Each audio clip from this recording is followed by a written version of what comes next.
Of the House Education Committee, would it please come to order? I'd like to ask everyone, if you would, we've got a real big crowd today.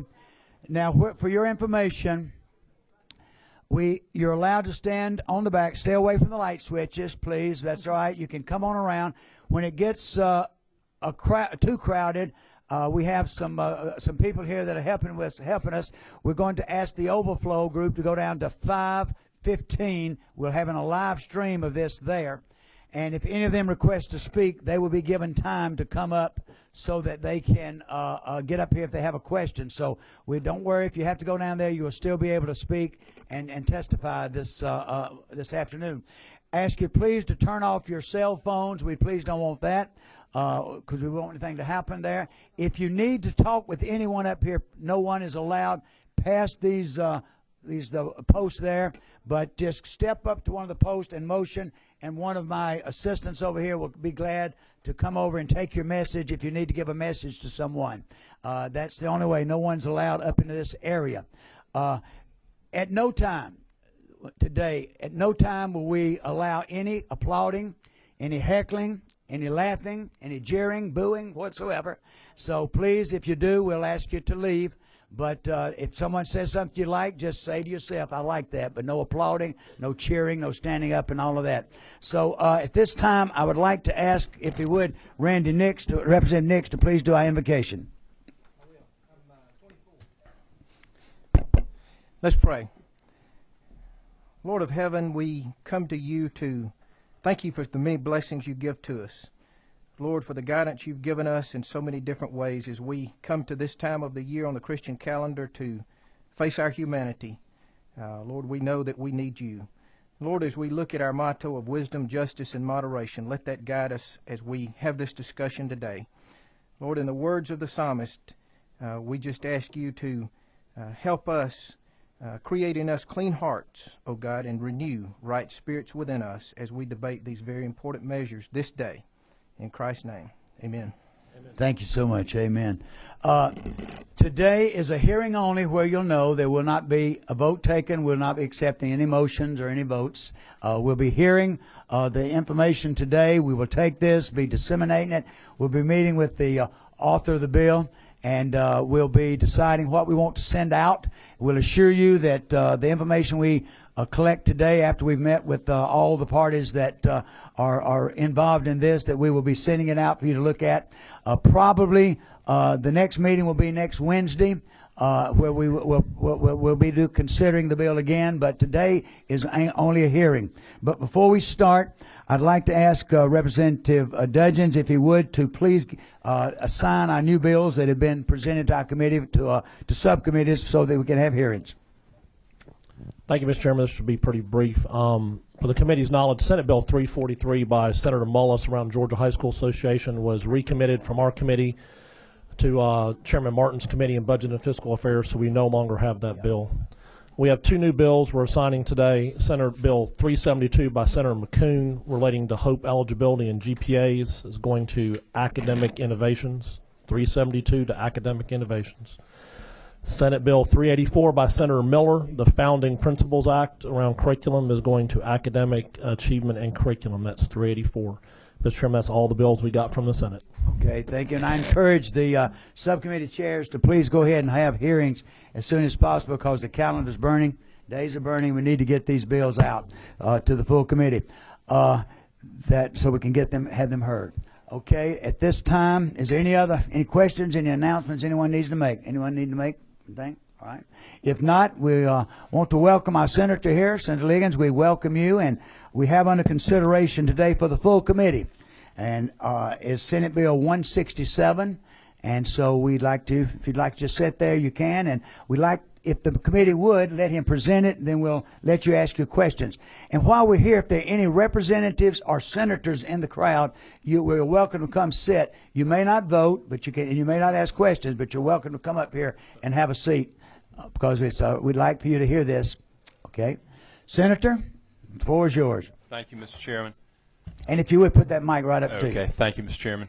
First of all, I would like to thank you, Mr. Chairman, and your Vice Chairman for all of the time that you've put into this bill and for allowing us to bring this bill before the committee.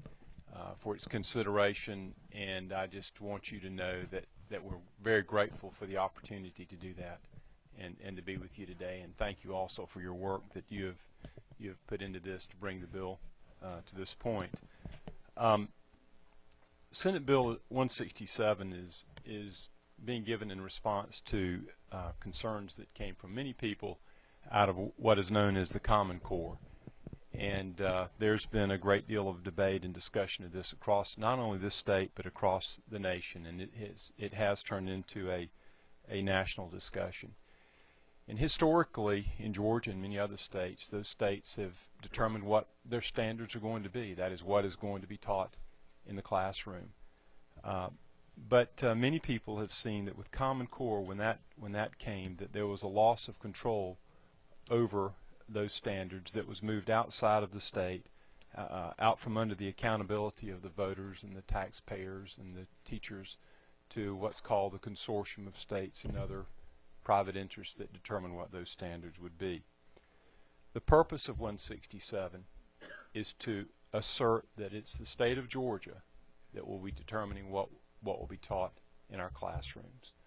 Another aspect of concern with Common Core has been the quality of the standards. There's been a great discussion. Some say they're great, others say that they are not as good, and certainly we have seen evidence that there was concern before Georgia adopted Common Core, that there was indication that there was concern that maybe they weren't adequate. I know in some of the surveys that were taken before its adoption, one of the key questions asked of those being surveyed, including parents and teachers, were are the standards appropriately rigorous? Do they cover key content, and are they clear? And in many instances,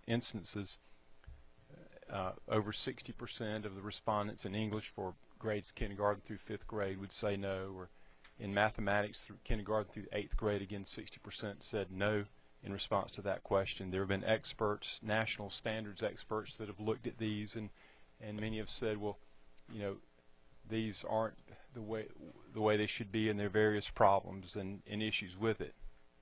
And as we looked at that, we realized that perhaps one issue, one way that this could have been averted is if we'd had a more open and transparent process in reviewing our standards. And as you know, in our state, standards are up for review every 4 years.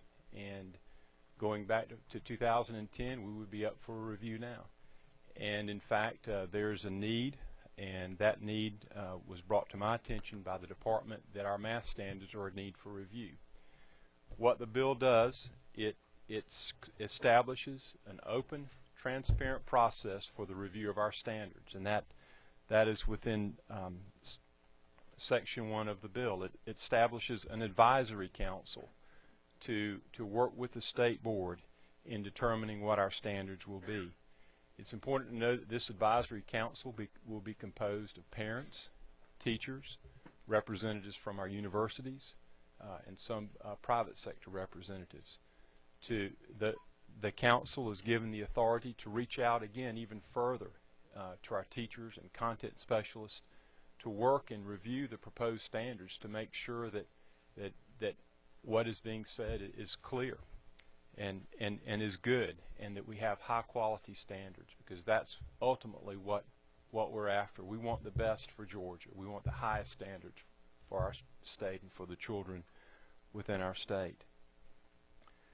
The bill provides for open comment periods where each state board member, there would be hearings within each congressional district where interested parties could come and make comments on these standards.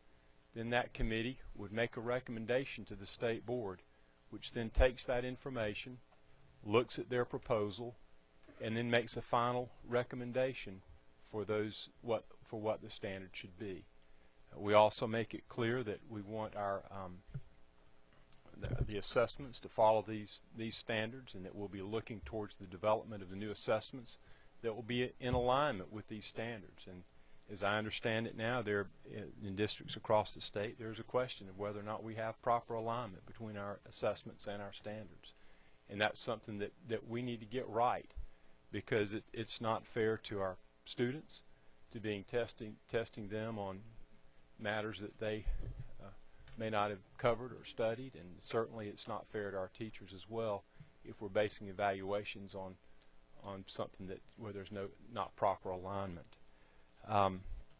We're making it clear in the bill that Georgia will retain absolute control and the right to determine what our standards and assessments will be. And if you recall, when we withdrew from Park, there were two reasons for that. One was because of the cost, but the other was because the state of Georgia ultimately did not have full control over what would be on those tests. And that's critical, and that's important.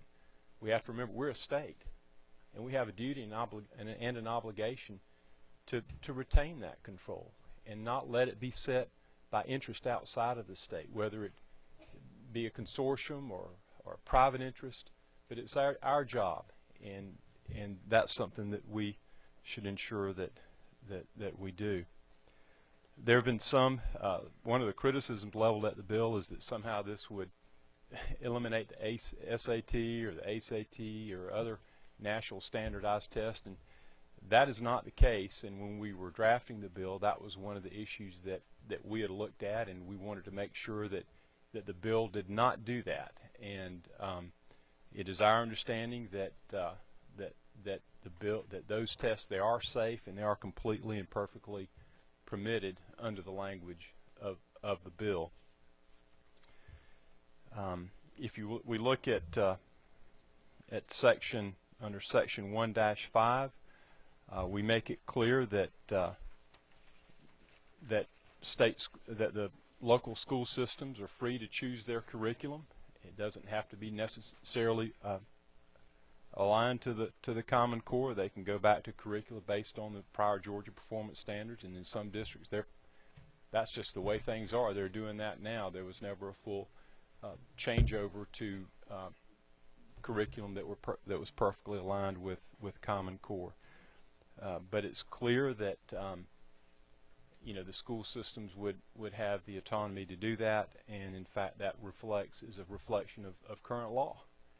And so but it's important to reaffirm that. We also state that local school districts will have the flexibility to sequence, expand, and enrich their content standards to offer the best possible instruction to our students. One area of concern that the bill addresses is that of data collection. And we have seen currently in law, we have what's called the Federal Family Education Rights and Privacy Act. It's known as FERPA. And that provided a great deal of protection to private student information. But those laws have been relaxed. The interpretation of those laws have been relaxed by regulation. And I have here, for those who are interested, a copy of the Federal Register that points to the sections that do that. In response to these changes that were made in federal law, the American Association of Collegiate Registrars and Admissions Officers sent a letter to the United States Department of Education criticizing this action, and they made some pretty strong statements. And I'd like to read a couple to you. They're stating that the regulations amount to, and these are their words, a de facto nullification of individual privacy rights. They say that the proposed regulations have been overwhelmingly influenced by the single-issue lobbying of a well-financed campaign to promote a data free-for-all in the name of educational reform. And they also point out that this was done without congressional action and that it should not have occurred. But because of this relaxation, I think it's proper that the state step in and try to reinstate into law some of the protections that are given, and that's what the bill does in Section 2 of the law of the bill. It makes clear that first of all there's some type of family information that really shouldn't be tracked, such as religious or political beliefs. We're not going to get into collecting biometric and affecting effective computed dating, that is measuring emotions and other things, which there are some proposals coming out of the United States Department of Education and some publications that they have made that indicate that they might like to do this. It protects the privacy of our medical records, of our students, workforce information, and the sale of any student data for any commercial purpose. We're contracting with many large companies, and they have a practice of mining for data. Well, if you're going to do that on our students, I mean, shouldn't our parents know about it, and shouldn't we protect that privacy unless they give their consent to doing that? If we're going to be storing information on cloud sites where information is actually stored off-site, shouldn't there be certain firewalls in the law that are built in to protect that information from disclosure to third parties?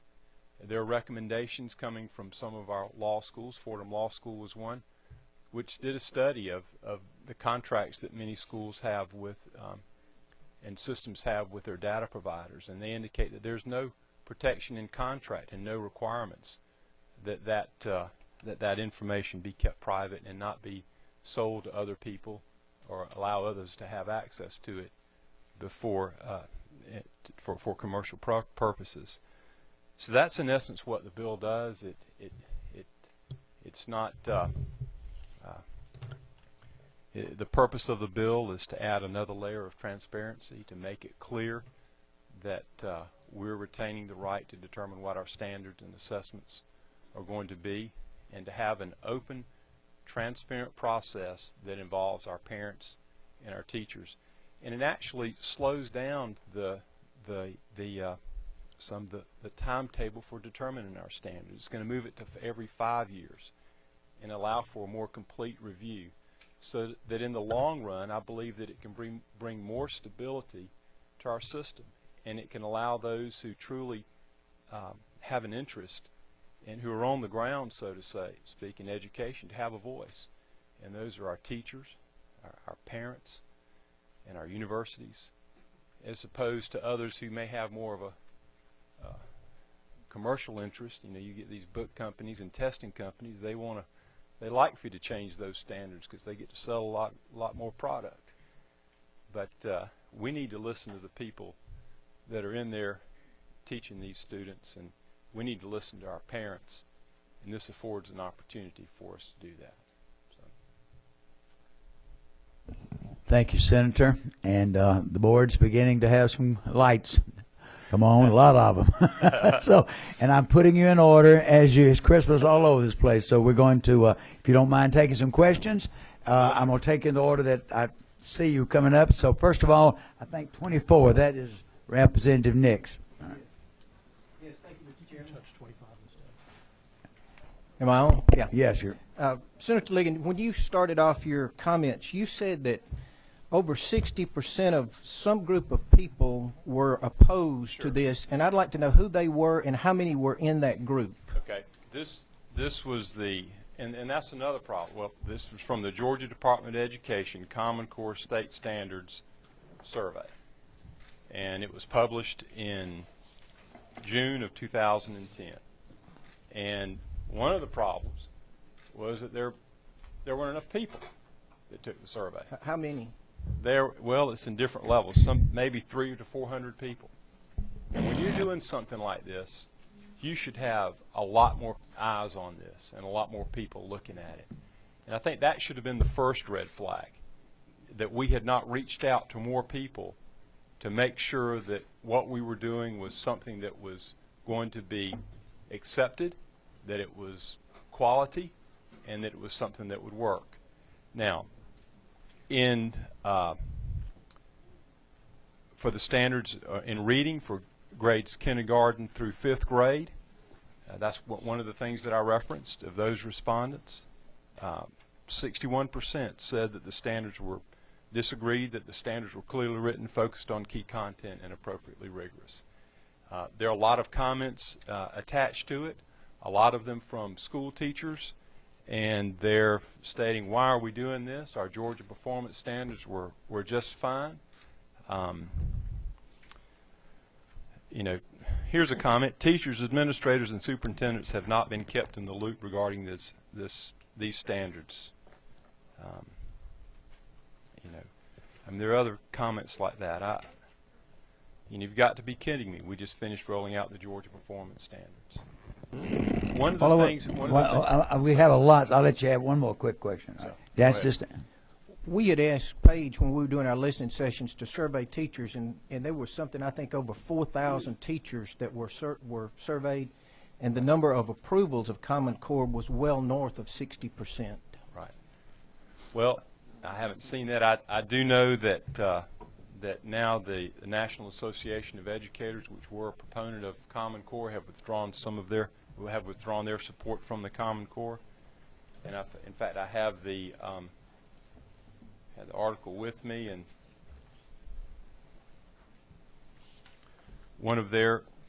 they were calling for a review of the standards with recommended improvements, and that we engage our teachers in the review and assessment of our standards.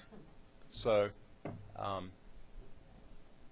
I think that the problem is that there's a lot of division across this state and across the nation, and we have the opportunity to have an open, transparent process to bring about an orderly review of our standards with the goal of having the highest standards possible. All right. Next question is by Representative Clark.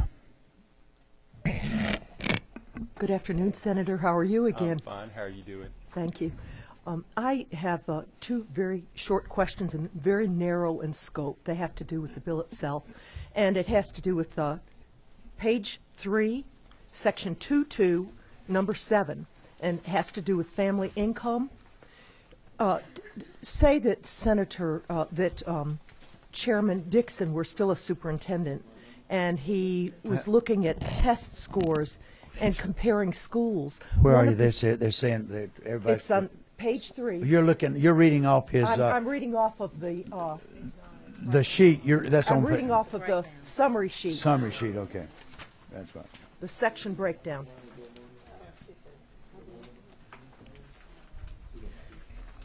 All right.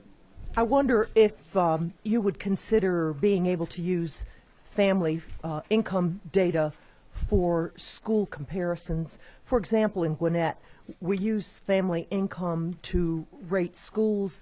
If I were the head of a school that was a poorer school and my test scores were medium, they may look at my predicted scores and see if I had superseded my predicted scores, and family income is a good measure to do that. So I wonder if you would consider looking at using that as comparison data. We'll look at that, and again, you know, a lot of this, when it mentions some of these things, it's not that the school can't look at it. It's just, what are you going to do with it? Well, it would be using it. Are you going to keep it private and protect that? Right. And using it in that regard, I mean, that's understood. But being careful with that information and protecting that information in the right way, in an aggregate way, it would be so an that it's aggregate not way. personally identifiable. Yes, I mean, that's the issue there. Okay. Protecting Very good. personally identifiable information. Very but good. using aggregate data for studies is proper. And may I say, young man, I am very glad that my biometric data is nowhere to be seen. And if you'll once again look on page 2 of the same handout, and it's section 1.5, and it talks about the ability to, if you have the ability of a county or a system to change their own mathematics program. Correct. When there's testing and state testing, now if you don't comply with the Common Core standards, your students will not pass. Would there be a dual test standard, or? Well, that's something that we need to look at. I've learned that right now that Fulton County teaches math one Discrete. way. That's right. And this they're being assessed another way. That's true, sir. And that is something that needs to be addressed. Yes, thank you. And so we need to definitely Okay, look at that. and Yes. see, they're narrow questions. Thank you very much. All right, moving on. Let's see, Representative Dudgeons. Got you. There you go. No, you don't. There you go. Yeah, All right. Thank you, Mr. Chairman. I wanted to echo your comments earlier, Senator. I appreciate we've had a very collaborative working relationship. I want to point out that since the beginning of this bill, I think the Senator's made 50 changes in response to already, even before this bill was put out, in response to concerns from the education community and lots of reviews and things like that. I think an important point is that this bill is not trying to disrupt what normally goes on in the classroom as far as online learning, as far as the longitudinal data system, working with classrooms, and we're making every attempt to make sure that we look over the bill as hard as we can to make sure we're not doing anything that accidentally sort of gets rid of business as usual. I think that's an important point to make. I do want to point out to Representative Clark, when we talk about gathering income data, we exempt free and reduced lunch because that's sort of the standard marker that's used in most reporting as far as poverty is your free and reduced lunch rate, your percentage rate. So that's allowed to be collected because it's being collected today in the LDS. Okay. Thank you. All right. Next, Representative Carter. Thank you, Mr. Chairman.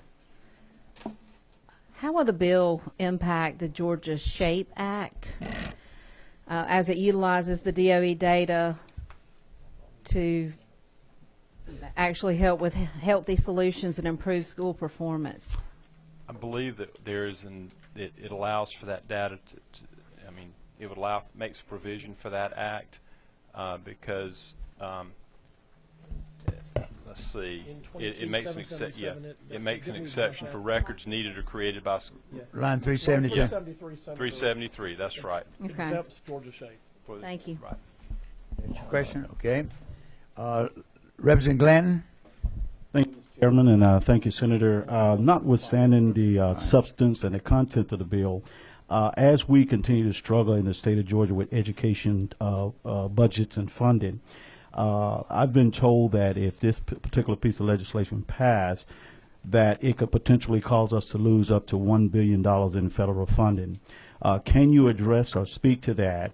And if, in fact, that is true, can we afford to lose $1 billion in our educational budget here in Georgia? I don't believe that the bill would cause us to lose $1 billion in funding because we have looked at that, and that is something that we have worked through with the department and certainly with the governor's office. But we do ask for a cost analysis if we're going forward and we're taking any grants.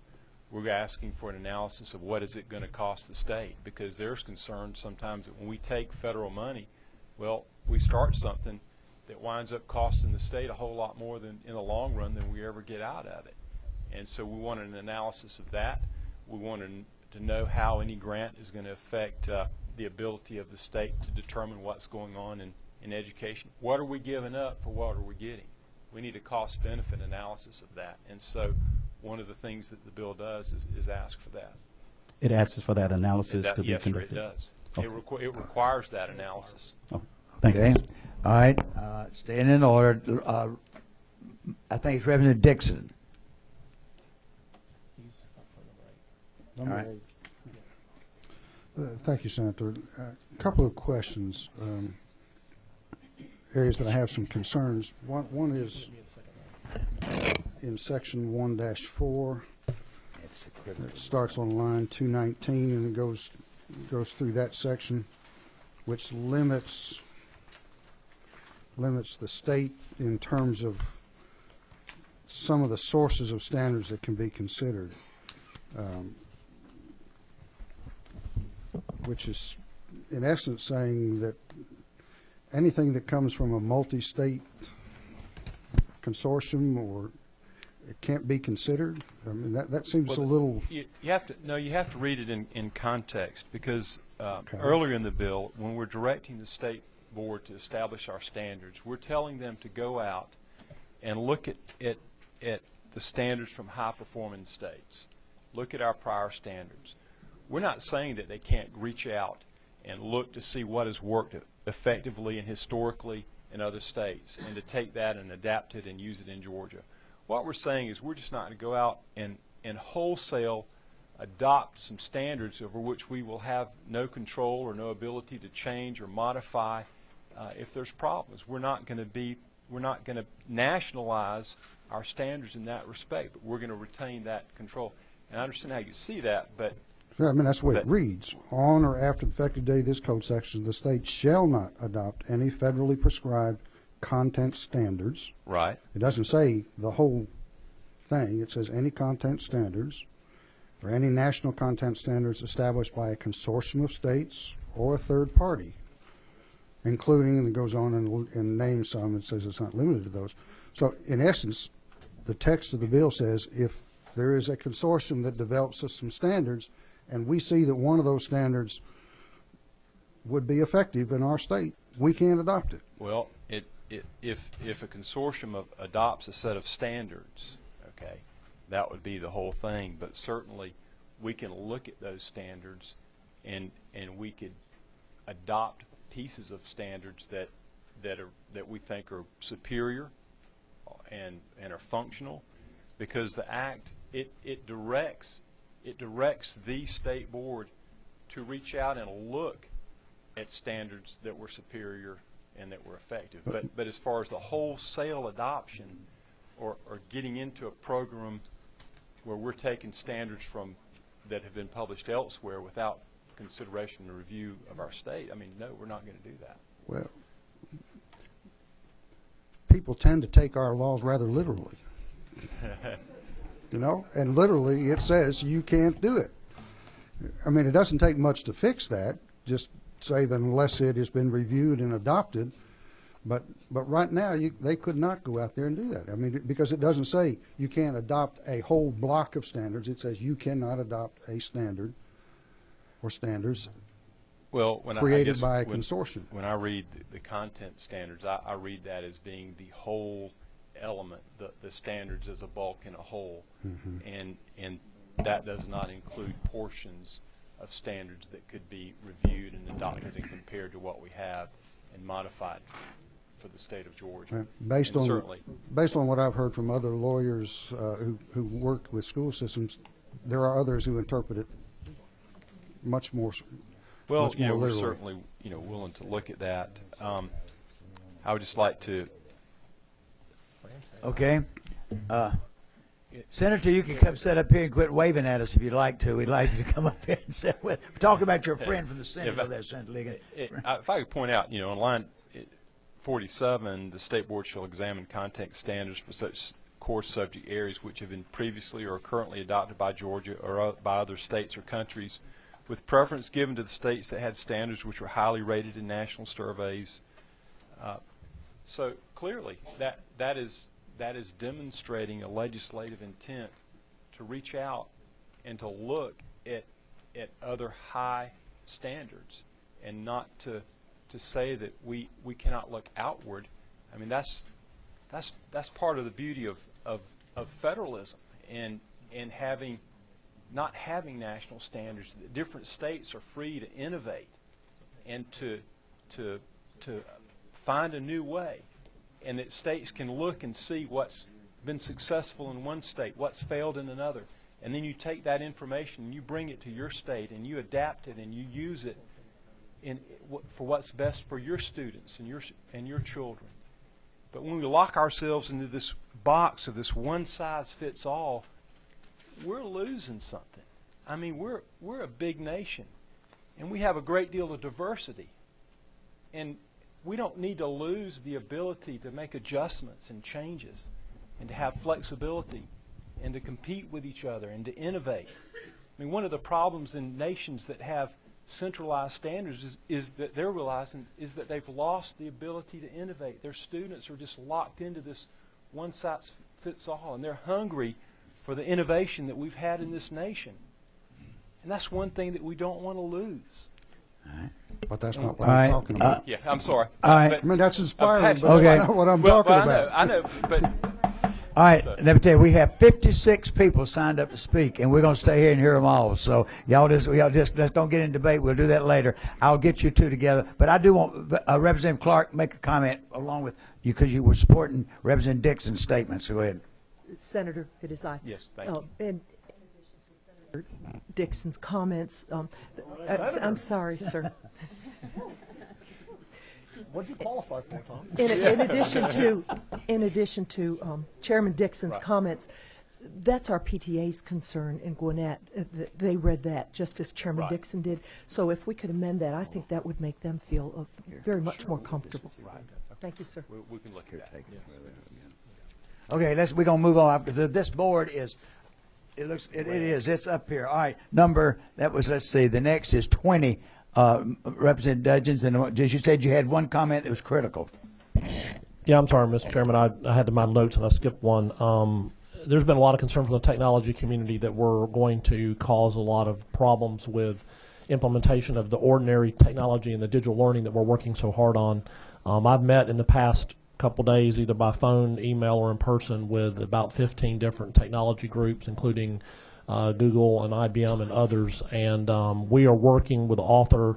We think the bill is very close already, but there are some clarifications that I think the author and I were going to agree on that's going to make it very clear that as long as these companies are following the kind of security policies that we'd all, I think, agree on, that they would be able to continue to operate, and that I think anybody who knows me, I'm a huge proponent of digital learning, and I would not do anything that shut down digital learning in the state. All right, 28, that's Reverend Chandler, I think it is. Thank you, Mr. Chairman, and thank you, Senator. I'm glad to see that 2 teachers have been added to this council from the last copy of this that I received. But I'm still curious, and I would just like to hear your reaction.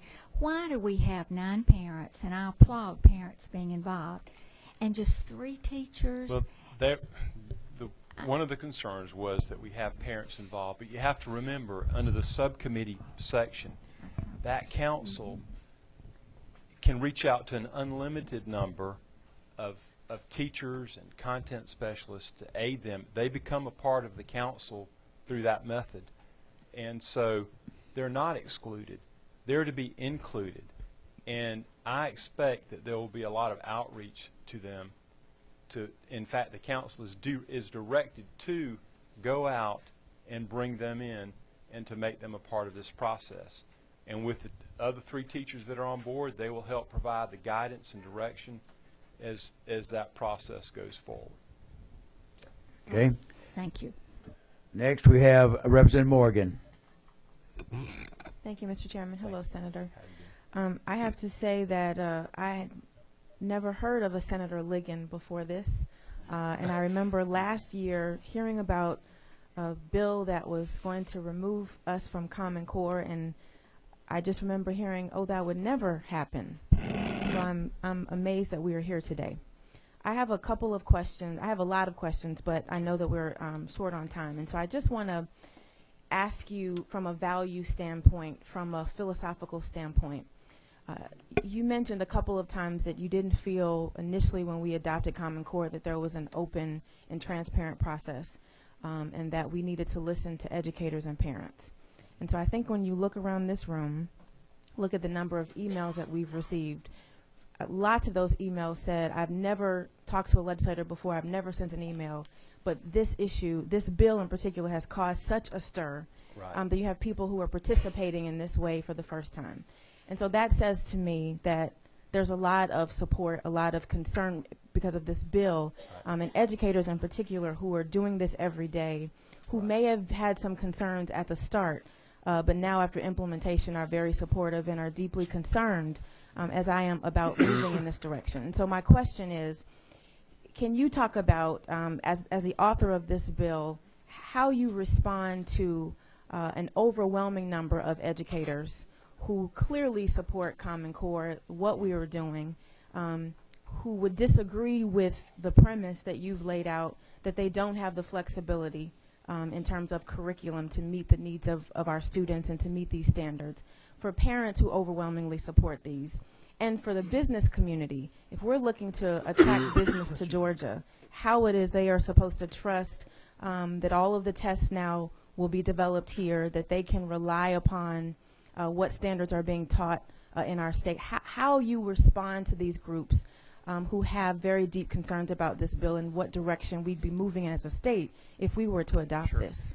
Well, several responses. I've talked to plenty of teachers and other educators, and they're members of school boards that tell me that they support this. And I have talked to many of more seasoned teachers that are frankly are retiring, and some of them because of this. So to say that there's an overwhelming support, I mean, I know that some do, some don't. But I would say that several things. That first of all, there was going to be a review of the math standards, one way or the other. That's happening. Right now, Common Core is just math and English. And we know that math was going to be reviewed because we know that there are issues and it's problematic. The bill says that we're going to have a review starting to be completed by the 31st of May of 2015, with English standards to follow after that. Is that out of line with our timetable? No, because under current law, those standards are to be reviewed every 4 years. Under this bill, it's going to go to 5 years. So it will add a little more time before there could be a potential change. And I know that many teachers and educators are concerned that, you know, we've been changing standards too much. And then secondly, I would say that this bill provides a process in law that says that you're going to be a part of this council. You're going to have the opportunity to review the changes. You're going to have the opportunity to make comments. And in the long term, I believe that we'll be better off. And yeah, there's a transition, but there's a transition coming anyway. And this is just marrying up with that process and adding an additional layer of transparency and accountability. And frankly, I don't see how that's a bad thing. One quick follow-up, Mr. Chair. All right, take one more because we got a lot more.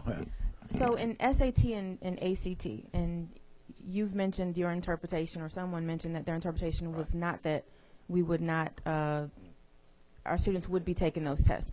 But if those two tests in particular are Common Core aligned, do you have any concern about whether or not our students will be prepared in taking that test and ensuring they can get into college? I know that there's a move to align the Common Core, but I also know that there are moves not only in Georgia but all across this nation and many other states to really stop further implementation of Common Core. I know that in Indiana they suspended any implementation for a year for further review. Their bills dropped in many different states.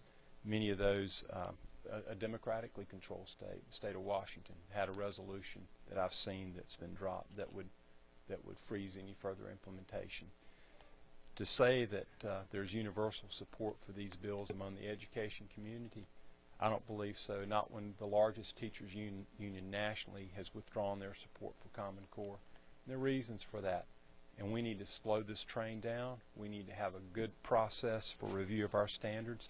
And I believe that this is a step in the right direction that will allow us to do that. So. Thank you, Mr. Chair. Let's move on to another one. All right, I think it's Representative Kaiser. I'm getting all of us, Representative Kaiser. Then there's 3 and 19 where you'll know where you're coming up. All right, Representative Kaiser. I don't think I'm on yet. All right. Senator Ligon, sorry. I started to say Senator Tippins because I spent a lot of time with him this summer as our committee traveled the state. Right. Most of my questions have been answered, and I want to listen to the other speakers because I think they'll answer the questions as well. Although I would like to echo Joyce's sentiment about the few number of teachers on the council. But, and Mr. Chairman, you may be able to answer this better than the senator, but we spent the summer in traveling the state in listening sessions. Sure. Not one of those sessions was missed by my chairman or vice chairman.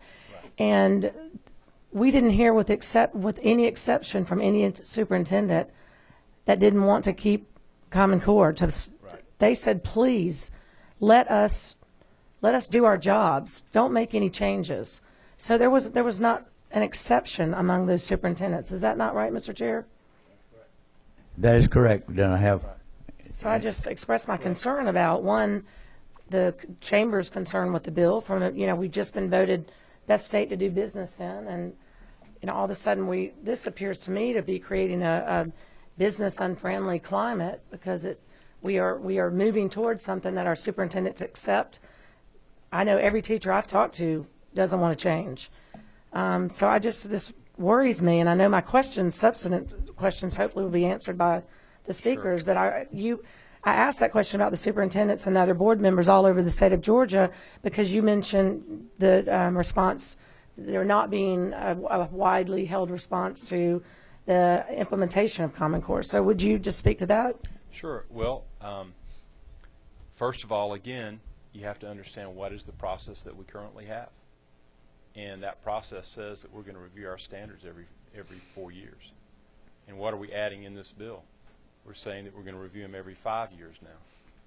And we're saying that the purpose of this is to have high performance standards. We're stating that the state of Georgia is going to retain absolute control over what those standards and assessments will be. And frankly, I don't see how that is hostile to business or hostile to any teacher or hostile to any superintendent, especially when they're going to be a part of the process in an even greater depth. And there's a greater level of transparency in that process. The ultimate goal is to have high quality standards. I mean, you can look at if we want to talk about high quality standards, the Brookings Institute said that Georgia's performance standards were equal to or better than the Common Core. So I would argue that, I mean, if that review and analysis is true, then maybe we're not doing as good as we could. I mean, why can't we reach out and look to other states and develop some of the highest standards in the nation? I mean, there were other states that did better than we did. Yeah. Massachusetts being one of them. They had the best standards in the nation. So, well, I mean, we want a process to be. What's happening? All the lights beginning to light up again. I'm trying to get. We're gonna be here. Well, that's all right. We'll send out for pizza. All right. Representative Howard. You're buying, Mr. Chairman. What? Yes. All right. Thank you, Mr. Chairman. Yes. Thank you, Senator Liggins. My question is, piggybacking off what Representative Nix mentioned earlier. There was a survey done with Page that showed overwhelming over 60% support of Common Core, and you referred to a national organization that was contradictory to that. Right. What was the name of that organization? National Education Association. How many of those teachers were Georgia teachers? I don't have that number for you. I would have to try to find So out. Is that an indication that we're listening to national folk in this case, but not listening to Georgia folk? No, that's not. Well, I just pointed that out to you, and I'm just saying that was a consensus, and I have heard from teachers from all across the state, as we've been around talking about this, that are in complete agreement with this. And I've had some tell me that they're frankly are afraid to discuss it because they were fearful of doing that. Second question, on the cost, you mentioned there will be some analysis done, and if the analysis come back showing that there will be a $1 billion loss in federal funds or a high cost of state funds, and this bill has already been passed, what do we do at that point? Well, no, when we were talking about the analysis, we were talking about an analysis that would be done before grants are accepted. And we want to know whether in the long run that we would benefit from the grant from a financial standpoint. Will it cost us more to continue implementing the program advanced by the grant in relation to the money that we're getting to implement the grant? So would it be wise to maybe look at doing analysis before we vote on the bill? Well, we're in the bill, we're looking at establishing a process that involves our parents and our teachers, and we're also looking at implementing security policy and a privacy policy for our students and on our data. And some school systems, one school system has done this, and it's done in the private sector to try to protect private information. And why not have a good privacy policy for the personal information of our students? Yeah. Okay. Thank you. We have, to give you where we are, we have two more questions here, and we're going to take these, and then we're going to have 56 people and so how many now? 68. 68 now. It's just jumped up. The overflow room speaking up. All right, Representative Setzler. Thank you, Mr. Chairman. Senator Liggins, I appreciate your thoughtful consideration of this issue. With 92% of all school kids in Georgia in the public system, I think you would agree that standards really matter a lot. Would you agree? Yes, sir. When you think about, and I want to ask you about your perspective on part of this. If you think about kids that spend 12,000 hours in public school from kindergarten through 12th grade, I mean, the body of what students know about mathematics, about history. We're talking about math and reading now, but there's science and history coming right behind this with respect to Common Core. The body of what young adults know is overwhelmingly determined by what they get in the classroom. If in the classroom standards define that a student's going to know this about the Constitution, or their view about what the Second Amendment means, or what the freedom of speech or freedom of religion means, or what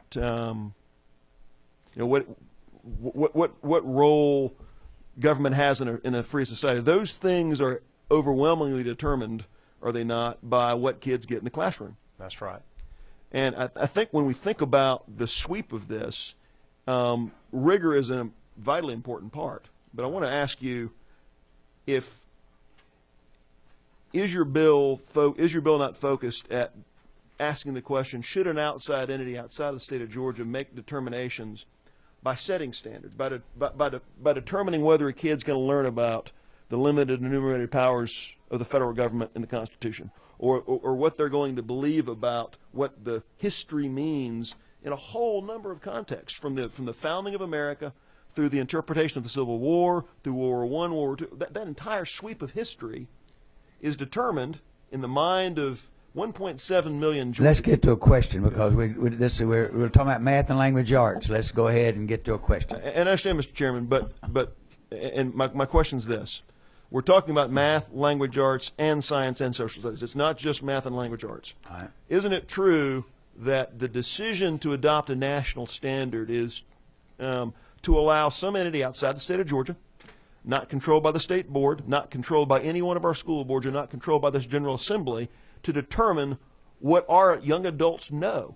92% of what our young adults know after 12 years of education will be defined by the standards we set. And isn't there a measure in the bill that ensures that's determined by Georgians? That's right, and that's the purpose of the bill, to make sure that those decisions are determined by Georgians, like we've historically done. And I mean, why not? Under Common Core, we had to adopt it word for word. We couldn't change one aspect of it. We could add 15% to it. You could add to it under the grant. Mr. Chair, I'm asking the senator this. One more question. All right, go ahead. Yours. Yeah. Isn't the bigger issue here, isn't it directly and in a limited way addressed in your bill, not only the protection of vital data, right, but the assurance that Georgians make those decisions, and without overreach, but in a measured way, phasing in 2016 and not before, right, making sure Georgians determine that sweep of kids. That's right. That Georgians determine the sweep of the kid, of what's going to be taught. And what's going to be known. And what's going to be known. That's the essence of control of standards is control of ideas, Mr. Chairman. What our young adults will know is what they learn in school. And it's a vitally important thing that we retain control of. That's right. Right. Good. Okay, two more. All right. Now we have number 25. That's Representative Maxwell. Thank you. Thank you, Senator. You mentioned a while ago that it would be permissible for the state in coming up with our state standards to go and look at other high-performing states and other areas of the country where they're doing education right. We could piggyback on what they're doing, looking at some of the things they're processing in correct ways. Is that right? That's right. Well, it's my understanding that Common Core did that when coming up with the standards they have now, that they used based on the skills required of students entering college, workforce training programs, their assessment of data identifying college and career-ready performance, and they made comparisons to standards in high-performing states. So what you're saying is that we can do what was already been done in some of these areas.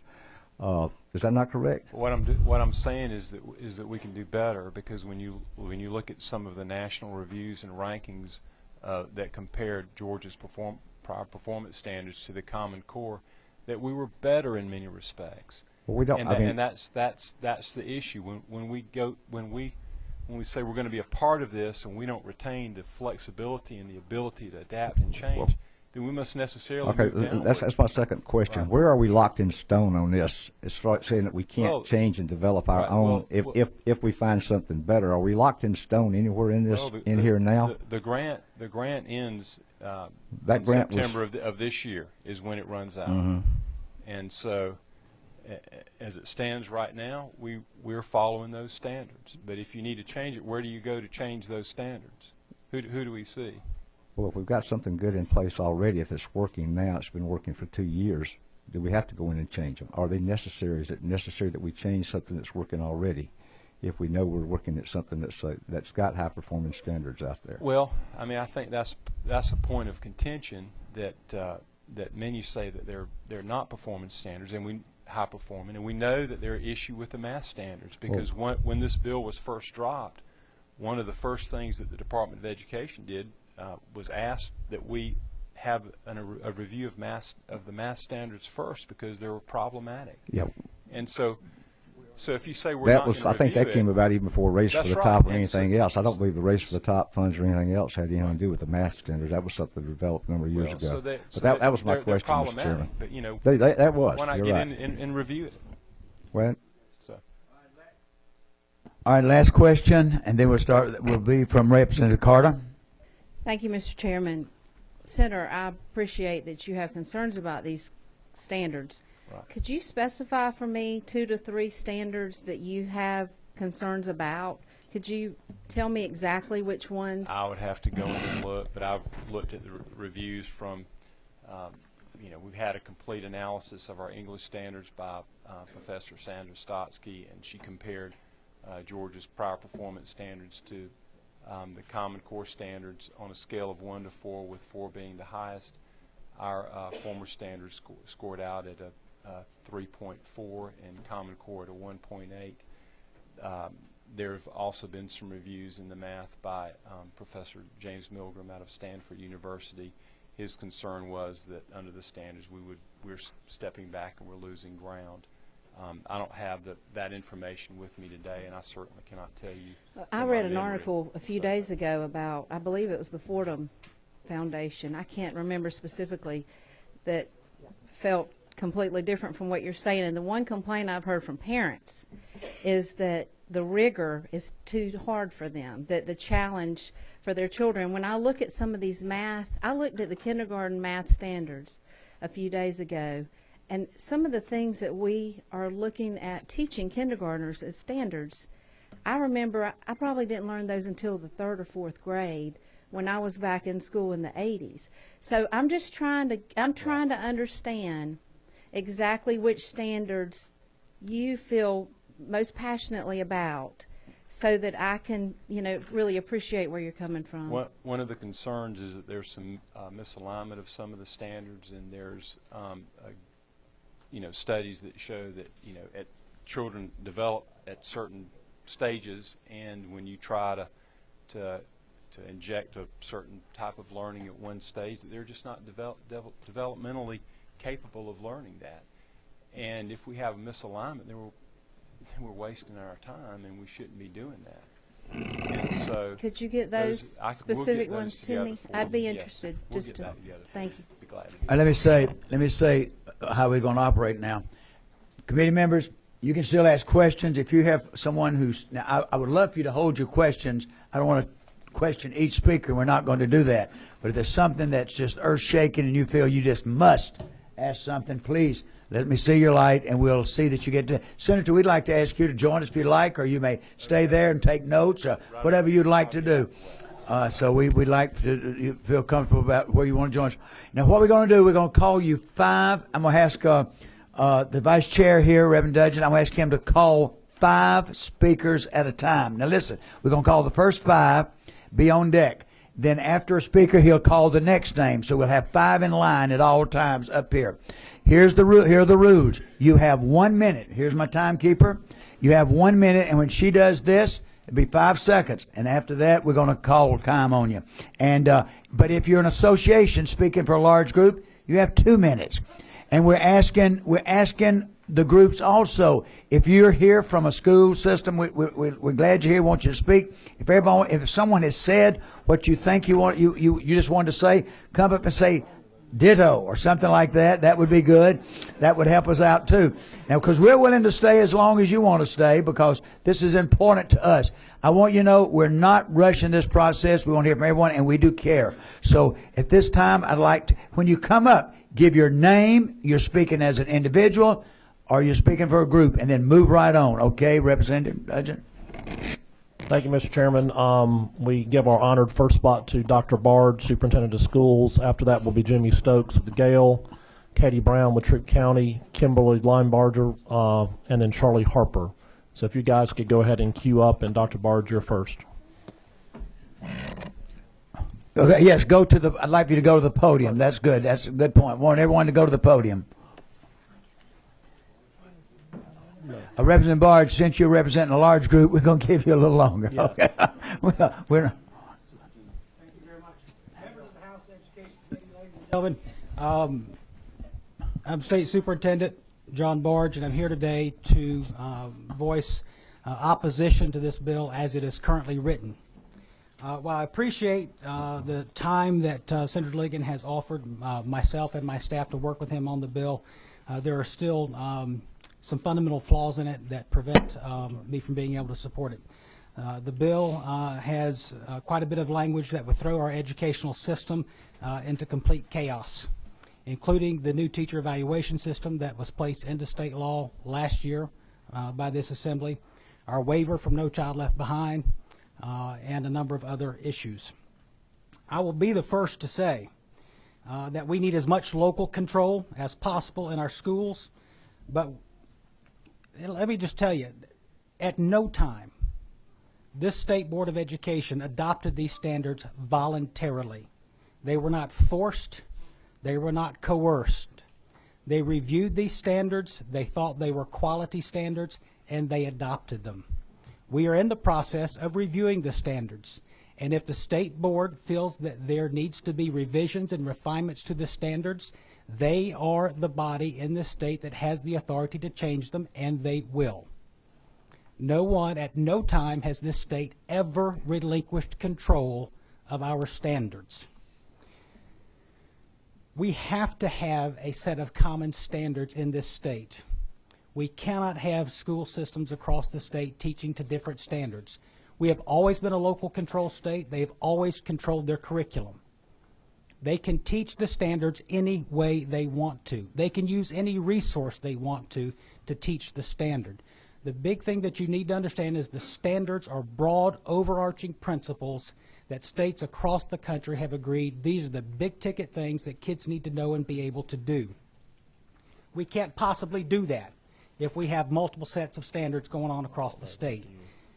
And we can't possibly afford to assess multiple sets of standards. You all have been asked to add $10 million to the assessment budget this year just to assess the one set of standards that we have. Now, there is language in this bill that says all statewide K-12 tests and assessments shall be controlled by the state of Georgia. That's fine, without any obligation to other entities, states, consortia, or the federal government. The problem with that language is that our tests that we use for federal accountability have to be approved through a peer review process by the U.S. Department of Education. That's the federal government. If we don't do that, yes, we risk losing up to and over about $1 billion in IDEA funds and our special ed funds. Well, IDEA and our Title I for low-income students. The language goes on to say that the test shall not be designed to test national standards or rebranded national standards or be based on any standards established by a consortium of states. In essence, you're telling us we cannot teach the standards that we have right now. And that will force us to renew all of our standards that we are currently teaching. because our standards are based on the Common Core state standards, which was adopted by a consortium of states. Now, I've told you that we will lose that money. We could risk losing that money. I don't know about you, but I'm not willing to support language in a bill that will risk doing damage to our most needy students in this state, the poor and the disabled. Title I money goes to our impoverished students across the state, and IDEA money goes to our students with special needs. Let me ask you guys a couple of questions. Do you think this is worthy of being taught in our schools? Analyze how an author draws on and transforms source material in a specific work. For example, how does Shakespeare treat a theme or topic from Ovid or the Bible? Or how a later author draws on a Shakespeare play. Is that worthy of being taught? Yeah. That's one of our current standards. Dr. Barge, great latitude and amount Okay. of time, but if you could wrap All right. up this minute. Let me finish up. One additional standard, analyze 17th, 18th, and 19th century foundational U.S. documents of historical and literary significance, including the Declaration of Independence, the preamble to the Constitution, the Bill of Rights, and Lincoln's second inaugural address for their themes, purposes, and rhetorical features. If we don't teach that, what do we teach? This bill will prevent us from teaching that because it is saying that we cannot test that standard. So if we can't test that standard, why do we teach it? I really don't think it's fair to penalize the children of men and women who serve this country. The military people in this country support the common standards. We surveyed over 11,000 teachers in this state. 75% of them support these standards. The PTA supports these standards. The Georgia Chamber supports these standards. And I ask you guys to support them. All right, I'm going to stay there. I'm going to take one question. I said if it's urgent, so I have one that says he's got an urgent question. Number 19, that's Reverend Sess, all right? Thank you, Dr. Barge. Yep. I'd love to have the time to ask you a series of leading questions. We don't have that Sure. time today. You can meet him out in the hall. I think he's leaving. Do you agree that if the federal government were to tie funding, the billion plus we get in funding, federal education funding, to any criteria, it would be very difficult for the state of Georgia not to comply with that criteria, whatever it was? Well, what I've just said is what we have right now. We have to test. My question was, none of those things. My question was, don't you agree that if there's any criteria that the federal government set and made contingent, if Georgia doesn't apply and comply with this criteria, you'll lose all federal funding? Don't you agree that criteria set by the federal government would be almost impossible for us to not comply with and allow ourselves to lose federal funding? Don't you agree with that? If I understood you correctly, yes. Okay. Okay. All right, thank you, Dr. Barge. All right, now we're going to move right on, and if you can, hold your questions. All right, next. Next is Jimmy Stokes with Gale. 2 minutes. That second. Thank you very much. The Monroe Doctrine was not good for the United States, and Senate Bill 167 is not good for Georgia. I come to you today to deliver a message of urgency. On this day, the College Board, the entity that prepares and distributes the SAT, made the statement that they will no longer be a test of aptitude or achievement. They will test what high school students are supposed to know. They will test the national standards. I beg you to hold this bill until we know what's going on, because to do otherwise would disenfranchise our students and not enable them to compete nationally for college entrance. Thank you very much.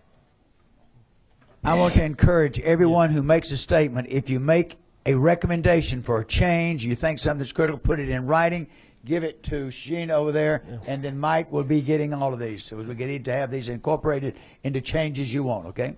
Katie Brown, 1 minute. Thank you. I am representing the entire Troup County school system. Okay. Thank you. Good. My name is Katie Brown. I'm a math curriculum coach for grades K through 5 at Troup County Schools and a parent of a kindergartner. First and foremost, Whatever decision is made, please do not assume that we can drop the Common Core today and revert to GPS tomorrow without jeopardizing the education of our students. Changing an entire curriculum takes time, clear transition plan, and a significant amount of effort. Logical progression from grade to grade is critical, and changing midstream from Common Core to GPS will create major gaps in skills. Allowing each school district to decide what standards to implement is essentially saying you don't care what curriculum the schools use as long as it's not Common Core. As for the Common Core itself, I have dedicated an entire year to learning and understanding these math standards and how to teach them effectively. I've spent another year in schools and classrooms helping teachers master these. This has convinced me that the logical progression provided by these standards is moving our students to a higher level of understanding. Have you heard someone say, or have said yourself, I'm not a math person? The Common Core math standards actually ensure that all students are going to get the math. I'm going to echo a common complaint that we hear. Why can't kids just carry the 1 and call it a day like we did in GPS? Many students can randomly carry a 1, but they don't understand why. Conceptual understanding comes first in Common Core. Carrying the 1 is in Common Core. We still have to memorize facts, but the tricks of memorization come after understanding. I wish I'd been taught this myself. Please don't underestimate our children. They are capable of doing much more than carrying the 1. Common Core math will take us there. The skills we are developing now are the ones that American corporations need to compete in a global marketplace, and the corporations are asking for them. ExxonMobil has stood up in full support of the Common Core, and it's not because they sell textbooks.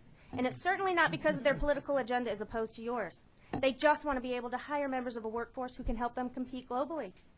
I understand the frustration from parents. In Troup County, we began doing a parent workshop, and it only took a few 45-minute sessions to show them how to help.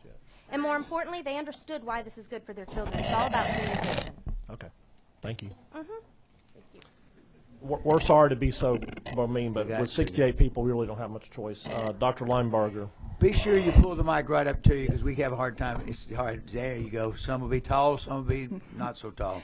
My name is Dr. Kimberly Linenberger, and I am an assistant professor of chemistry at KSU, and I'm here representing the chemistry, physics, and biology education faculty in our beliefs of incorporating next generation science standards. In addition, my research experience is specifically an assessment of chemistry learning. And having worked at a National Examinations Institute, I have direct experience in knowing how much time and energy is involved in developing assessments. And therefore, as a fiscal conservative, I am very concerned about the amount of time and money that this state would waste on reinventing the wheel. And so, with that, I would just like to please consider not adopting this bill, because it is just a complete time and money waste of time. Thank you. All right, before Charlie comes up, the next 5 after Charlie are going to be Bob McNally, Chuck Clay, Margaret Ciccarelli, Rear Admiral Crane, I believe, and Steve Dollinger. So if y'all could go ahead and get ready. Charlie? Excellent. Thank you. My name is Charlie Harper. I'm the Executive Director of Policy Best, as well as the editor of Peach Pundit, which is probably how some of you guys know me. And I do appreciate it, and it's an honor to be able to address you here today.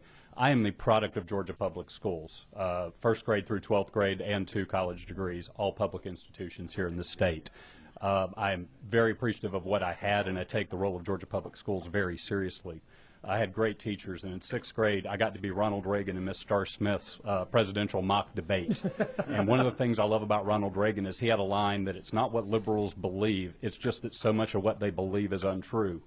We've come full circle, because the problem isn't with Common Core. The problem is so much of what we believe about Common Core isn't true.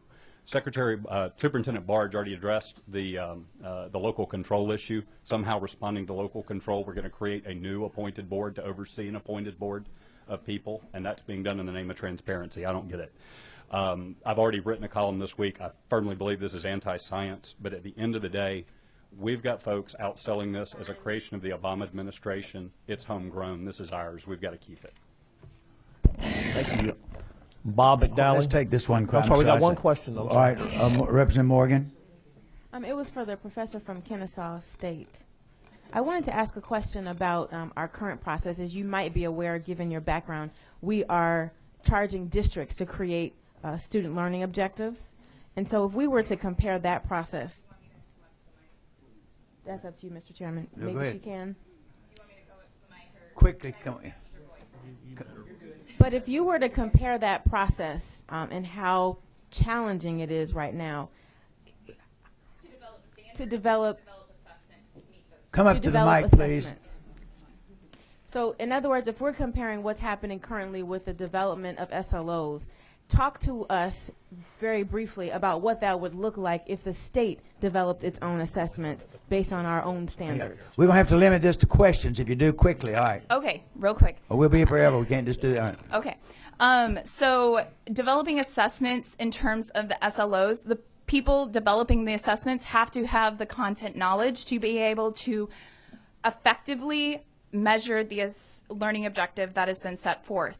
And in addition to that, we also need to advance our assessment techniques and methodologies, because traditionally state assessments have been multiple choice and allows for cheating to occur. And because of this, we need, you mentioned the park assessment earlier, it costs $29 per student, and that's because there's been a significant amount of research and development and forward-looking of assessments, and also it meets the different needs of different students. So we meet all levels of students and not just the high achieving. Okay, thank you. A lot of these, if you have them, if you could just maybe slip out and ask them to these. But all right, this next group. All right, Bob McNally, CEO of what's that, Georgia Bio.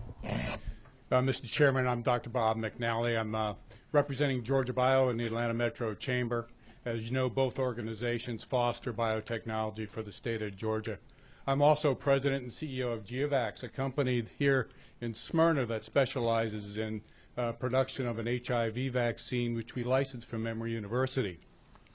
And as representing those organizations, I urge you to be cautious and to study carefully the nuances of this particular bill.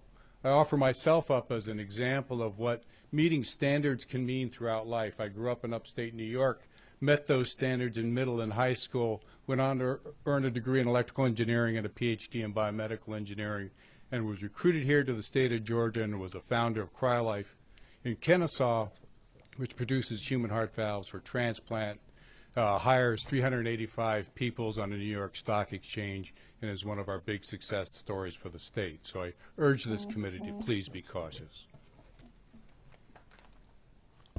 All right, Chuck Clay. Bless you all. Can't do better. I'm here wearing two hats, so I'll try to do both of them under a minute. I have the honor of representing Georgia Bio, which Bob has just spoken. We have included a letter for you. I won't give you a speech. I hope to be handed out. On the back, you'll see all the members of Georgia Bio. They want to register, at least at the present form, their opposition to this bill for a lot of the reasons that have been expressed that be happy to discuss later. Turn around. Also here, Chuck Clay, Georgia Education Coalition. Each of the members of this coalition certainly have talked to you, and they've got impassioned views about the pros and cons of this bill. But I want to say thank you. You all asked for us to provide language, particularly in the technology arena. We have done so. We simply ask that we can continue to update that. At a personal level, I think Representative Dixon has hit on a very important note, and I'd love to be able to maybe work with the guys or the author of the bill on maybe some language in that arena. But bless you, this is important work. You've done a great job, and I thank you for it, and I will retire and leave it to the next speaker. Thank you all much. All right, we have Margaret Chicarelli with Paige, definitely a big group, so that's a 2-minute one. Well, thank you very much. I'll speak quickly, though. So we represent about 84,000 of our professional educators throughout the state, and I did want to reference the statewide survey that several of the representatives mentioned earlier. We surveyed about 4,000 of our members here in Georgia, and we got some really strong results in support of Common Core. About 75% of our educators were supportive to very supportive of the standards. There were slightly lower support, kind of medium levels of support when it came to the rollout and the implementation of Common Core, which might expect over time how educators might have been preliminarily kind of skeptical, and then they moved toward full support, because our survey was done in November and December of 2013, whereas I think some of the surveys that were cited earlier were done as long ago as 2010. So that was quite a bit of time ago. I did want to mention that our educators are concerned about several portions of the bill. They're concerned about how this may affect the new statewide evaluation instrument. They're concerned about how this will affect professional learning, which is something we think is very important at Page, and we've already got professional learning planned for this spring and summer on Common Core.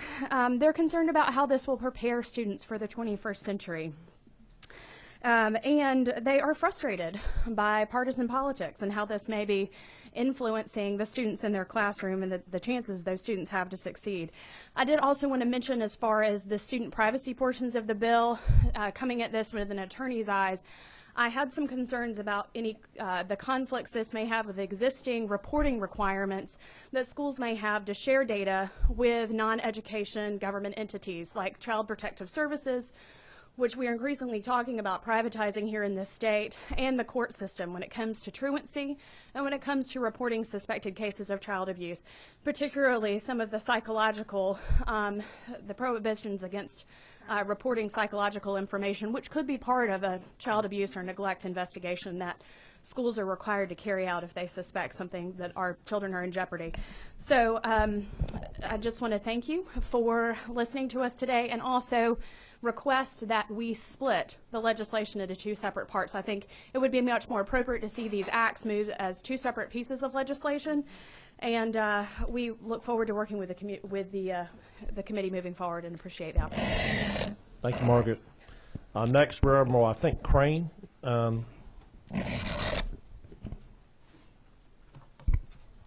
Rear Admiral Casey Coain. Close enough, sir. Appreciate it. I'm representing a national organization, Mission Readiness Military Leaders for Kids. So, Mr. Chairman, distinguished members, thank you.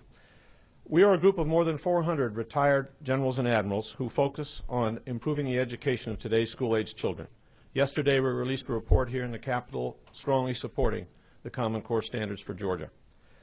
The Department of Defense reports that 75% of young Americans aged 17 to 24 cannot qualify to serve in our military because of lack of education, poor physical health, or criminal records.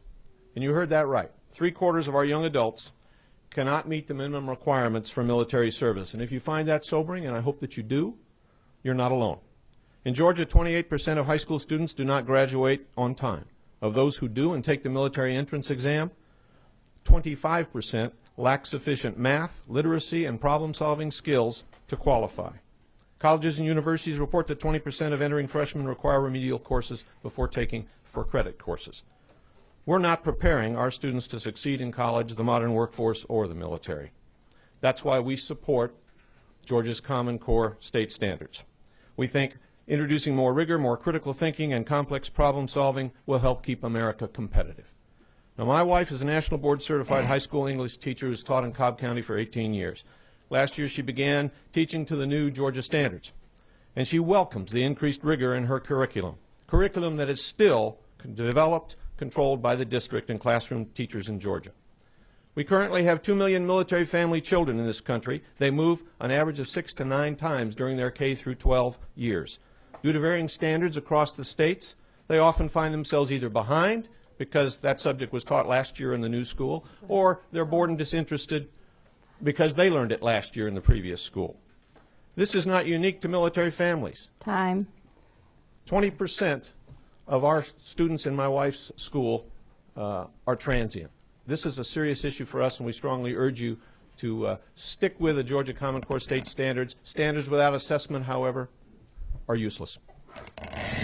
Thank you. Before Steve comes up, the next 5 are going to be Lauren Freilich, Steve Flint, Kathy Hildebrand, Julianne Thompson, and Angela Palm.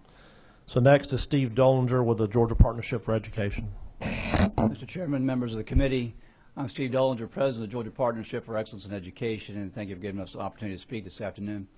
The partnership is a nonpartisan research organization created over 20 years ago, but just recently we have helped form a new coalition that's made up of over 20 organizations of educators, parents, and business organizations.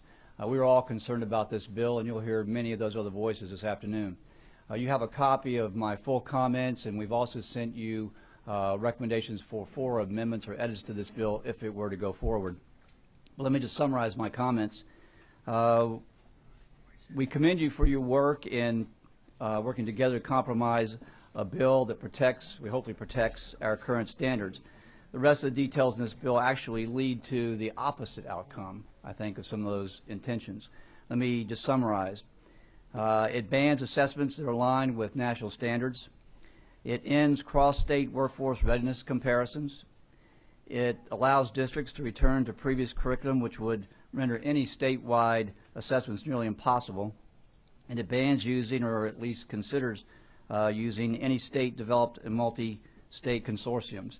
We're concerned about this, and as you've heard already, and I think it'll be reinforced with additional speakers, changing this would be really terribly unfair to our teachers and parents, let alone our students. It'll be incredibly expensive to our state, and we have some data we've heard from other states in the South that have looked at these issues. And it would undo all the education reform work over the last 4 years in terms of putting in place strong standards, rigorous assessments, critical teacher development, and evaluation. Bottom line, our governor has formally requested the State Board of Education to review our standards. We would suggest that we allow that review to run its course and then be prepared to respond to their report. So, at this time, we feel that this bill would be unnecessary. Thank you very much. Lauren Freilich with the Georgia Chamber. Thank you, Mr. Chairman, members of the committee.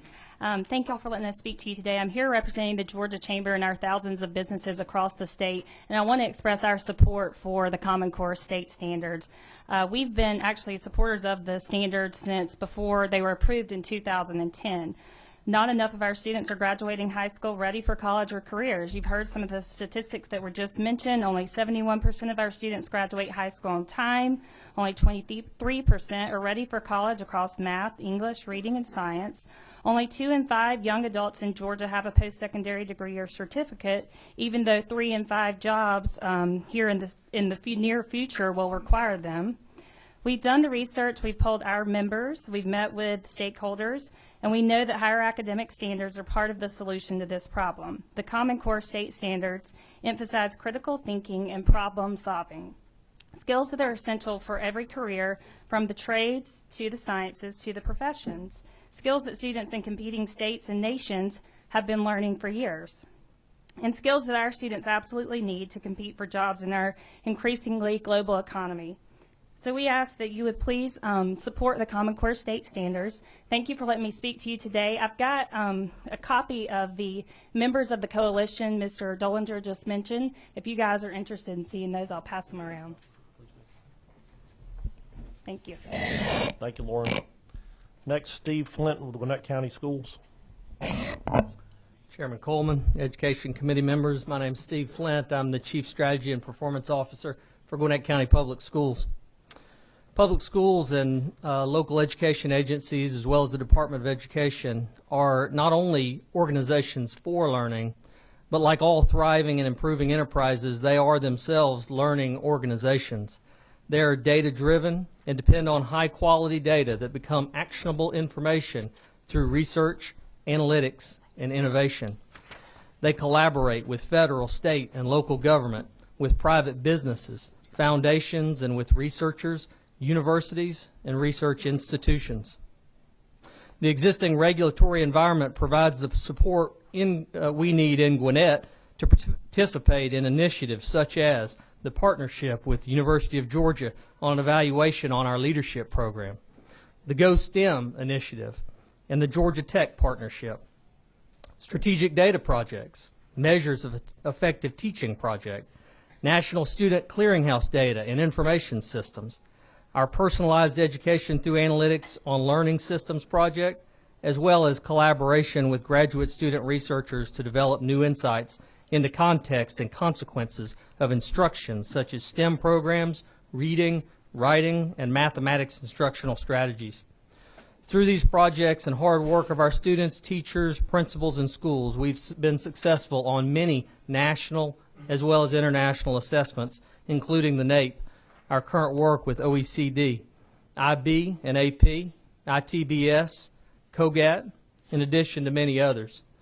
Senate Bill 167 in its current form will prevent us from continuing the great work in those areas as well as many others. Please consider this as you further deliberate on the bill. We have provided written input to you. Please reach out to us if we can give you any other support on that. Thank you. Thank you, Steve. Kathy, I think it's Hildebrand? Yes. I'm Kathy Hildebrand. I'm representing the Capital Coalition of Conservative Leaders, so I hope I have 2 minutes. But and I'm also a math teacher. I've taught high school math, trigonometry, calculus, and algebra 2. And I come from a family of math majors. My husband's a math major, and my 3 sons are. One is teaching math in Bangladesh at the moment, and actually it's like 3 o'clock in the morning there, so he's not at the moment. But I have a master's in math ed, but I'm not going to sit here and waste my time telling you why I don't like the Common Core math that I've seen, because I think it's beside the point.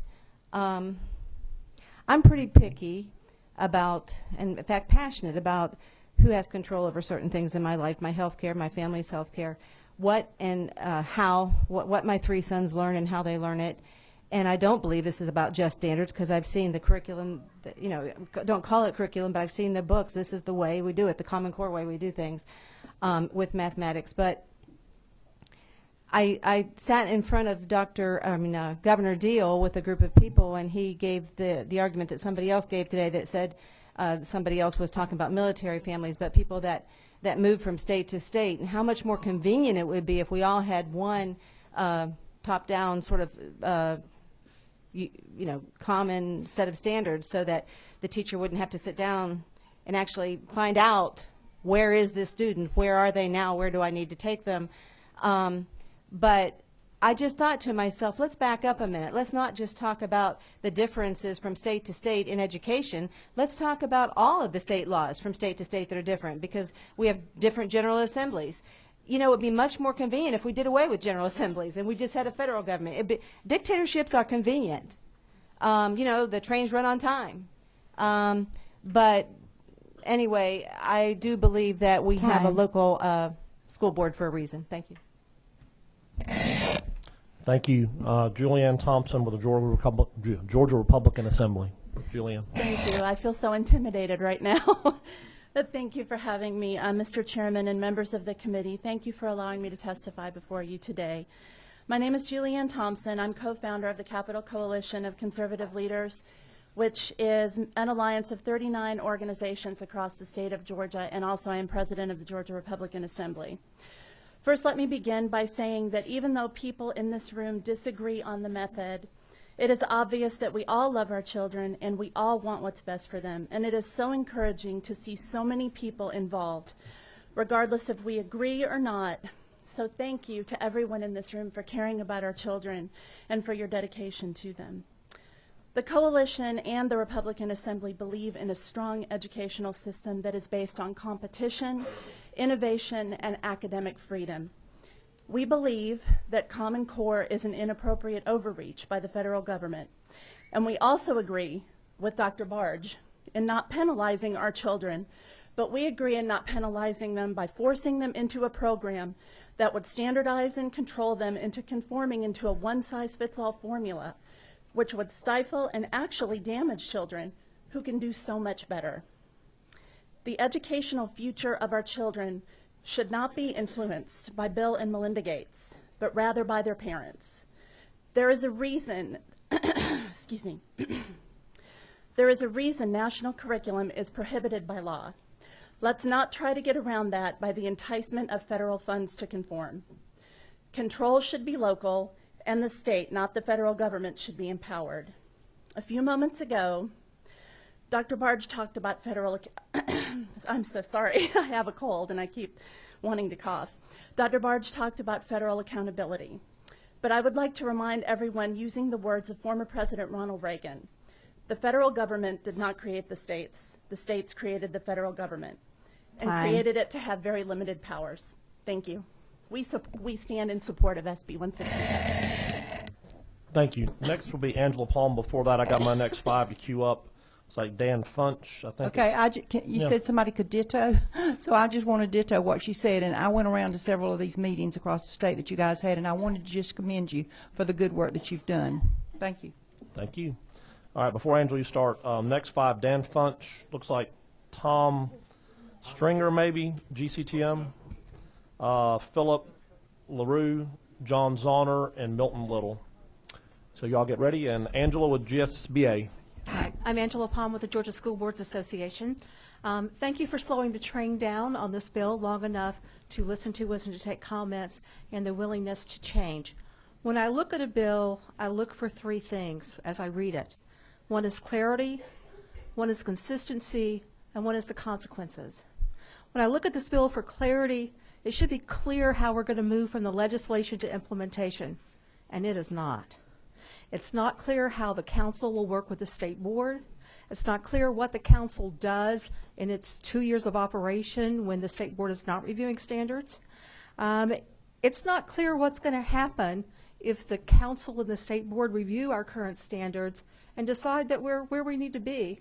How do we assess them? Because the bill prohibits assessment on standards that are how they're currently being described. So what do we do? And my other example was going to be the one Chairman Dixon picked on, so I won't go there. Consistency. There should be terms throughout a bill that are used consistently, and particularly in the second section, we have places where we're using different terms for, I think, the same thing. But that's not clear. So once again, we need to be sure. We need to be sure that there are definitions throughout the bill so that there's no misunderstanding about what we're prohibiting, what we're asking people to do, what you can, what you can't do. So we need to be clear about those things. The consequences. When we put this level of detail and prescriptiveness in a law, there are going to be unintended consequences. We know that. And as we face them, when they're in law, then we have to wait for all of you to come back, get somebody to draft the bill, somebody willing to open all this up again, and go through this whole process again for each time we find an unintended consequence. So I would ask you to look at this and see where is it appropriate for the General Assembly to make broad statements, to set some fences around some things, and then direct the state board to promulgate the rules and regulations, which is the phrase we usually use, and leave it to them. Thank you. Thank you, Angela. Dan Funch, I think. Good afternoon. Thank you. My name is Dan Funch, and I'm the president of the Georgia Council of Teachers of Mathematics, and I'm here representing our thousands of members across the state. We've heard from Dr. Barge, we've heard from the Chamber of Commerce, we've heard from educational groups, all of whom are very much in support of Common Core, and the Georgia Council of Teachers of Mathematics is very much in support of Common Core. We're also here talking about some of the flaws in this particular legislation. And I guess the thing that concerns me is where is all the energy coming from that is wanting to change the Common Core? Where is all this energy coming from? I think a lot of that is many of us across our state are very, very concerned about federal intrusion, about the role of federalism, the role of our state. We've seen that in Obamacare and a lot of other things. And somehow I think all this anxiety and frustration and anxiousness about federalism, people want to focus that and take some action. And the thing that is ready at hand seems to be the Common Core. But I would suggest to you that the Common Core is not the thing to pick up and to try and poke the federal government with. We should not be using the education of our children as a tool to express our frustration with the federal government and its role in our state. I hope that we do not cut off our nose to spite our face. We stand against this bill. We think it's a flawed piece of legislation, and we stand for the Common Core. Thank you very much. Thank you. I believe the next speaker is Tom. I'll let you do your last name. It's Dr. Tom Ottinger, Okay. and I'm the executive director of the Georgia Council of Teachers Mathematics. And as Dan already mentioned, our members do support the Common Core. We as an organization support the Common Core. Many of us were involved in creating the GPS in the first place and in adapting the GPS to fit the Common Core. There was already a great deal of similarity between the GPS in mathematics and the Common Core, so it didn't require a great deal of change. The math standards in the Common Core are appropriate and they are rigorous. Senator Ligon has mentioned a number of anecdotal evidences of various kinds of things to support his case, but I would encourage you to look at broader indices of who does what or who believes what. You can always find somebody who agrees with you about something.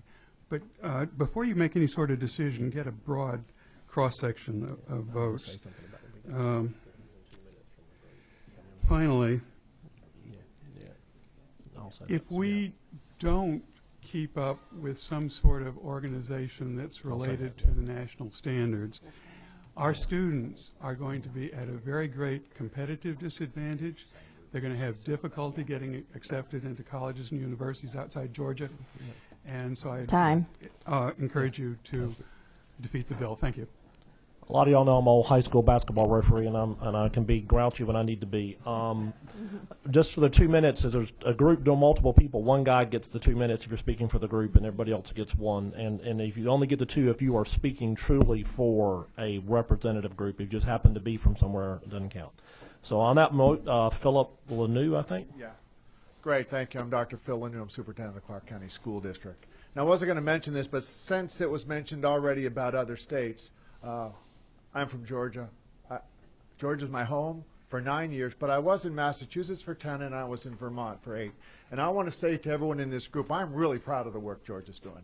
And in fact, I'm the envy of some of my colleagues in those states that you reference, and I don't want to lose that. But I'm not here to talk about whether it's federal control and state control. I'm here to talk about our children. I'm here to talk about what we need to do in order to equal the playing field for our children. And that's standards.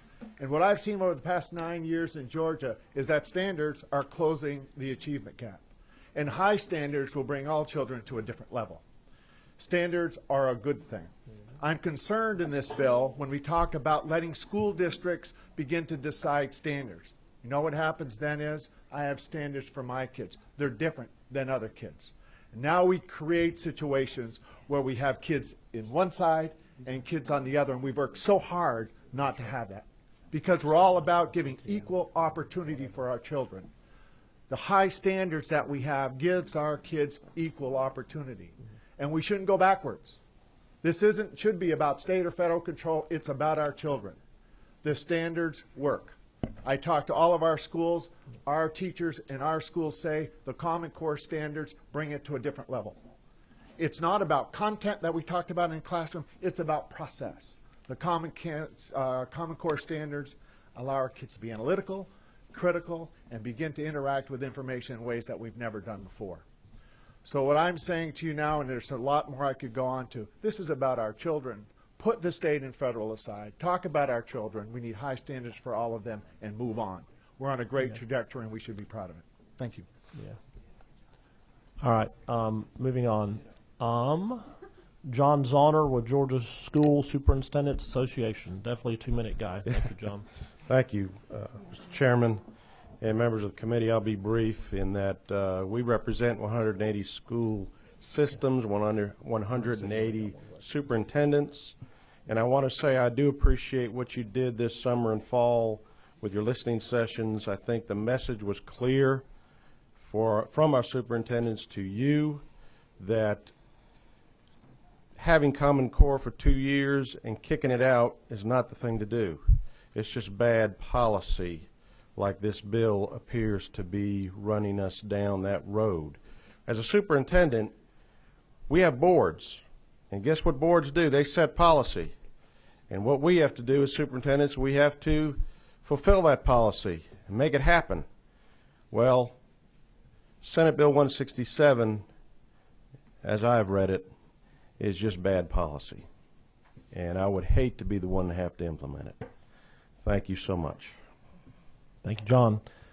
Milton, before you get started, I got my next 5 to get on deck. It looks like Coney Grable, Kathleen Angelucci, Tanya Diddy, Jane Robbins, and Michelle Bongart. So if those folks could get ready, I appreciate it. And Milton Little with United Way. Thank you very much. Thanks for the opportunity to be here. I'm Milton Little, president of United Way of Greater Atlanta. United Ways all across the country have been focused on doing pioneering work in the areas of education because we know the important role it plays in promoting a successful future for children and stability in this nation. And we're excited about the work we're doing now, moving more children to high school graduation and successful transition to college and careers through initiatives like Strive Together and Ready by 21. We're also very proud of Georgia's own pioneering role in developing Common Core Georgia performance standards. With so many states signing on to the Common Core, Georgia's leaders managed to make several important things happen. Number one, making sure that states would voluntarily agree to implement high educational standards. And number two, that states would voluntarily agree to a common framework in evaluating education. So we knew that Johnny in Georgia read as well as Johnny in Utah. Senate Bill 167 makes important improvements by expanding the circle of stakeholders who will carry the torch for educational performance standards in the state. However, we believe the bill can be improved by authorizing this expanded circle of stakeholders upon their exhaustive review to approve Georgia's continued participation in Common Core or other multi-state standards, Georgia's participation in multi-state performance assessments, including SAT and ACT, and Georgia's collection of non-identifying student data that helps our policymakers and budget writers determine what works best for children. United Way recognizes that our future and Georgia's competitiveness in the global economy depends on high educational achievement. We ask you not to do anything to undermine either the children's future or our states. Thank you very much. Thank you. Connie, I think? I am. I'm Connie Grebel. I'm from Lee County, and with all of these fancy titles, I'm going to tell you the truth. I'm just a teacher. And I just want to teach. But I can tell you something.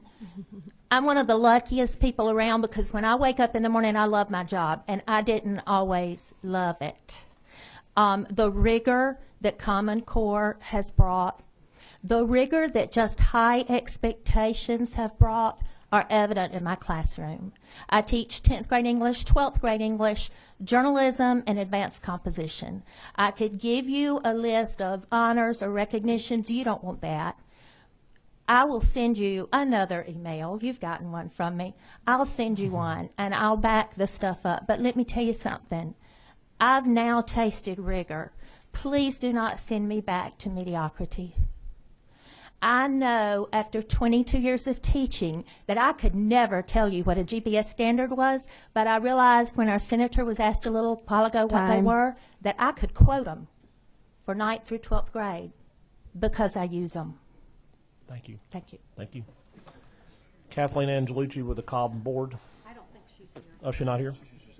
Oh, well, tell her to come after Tanya. Tanya will go ahead and get you, and then we'll get her next.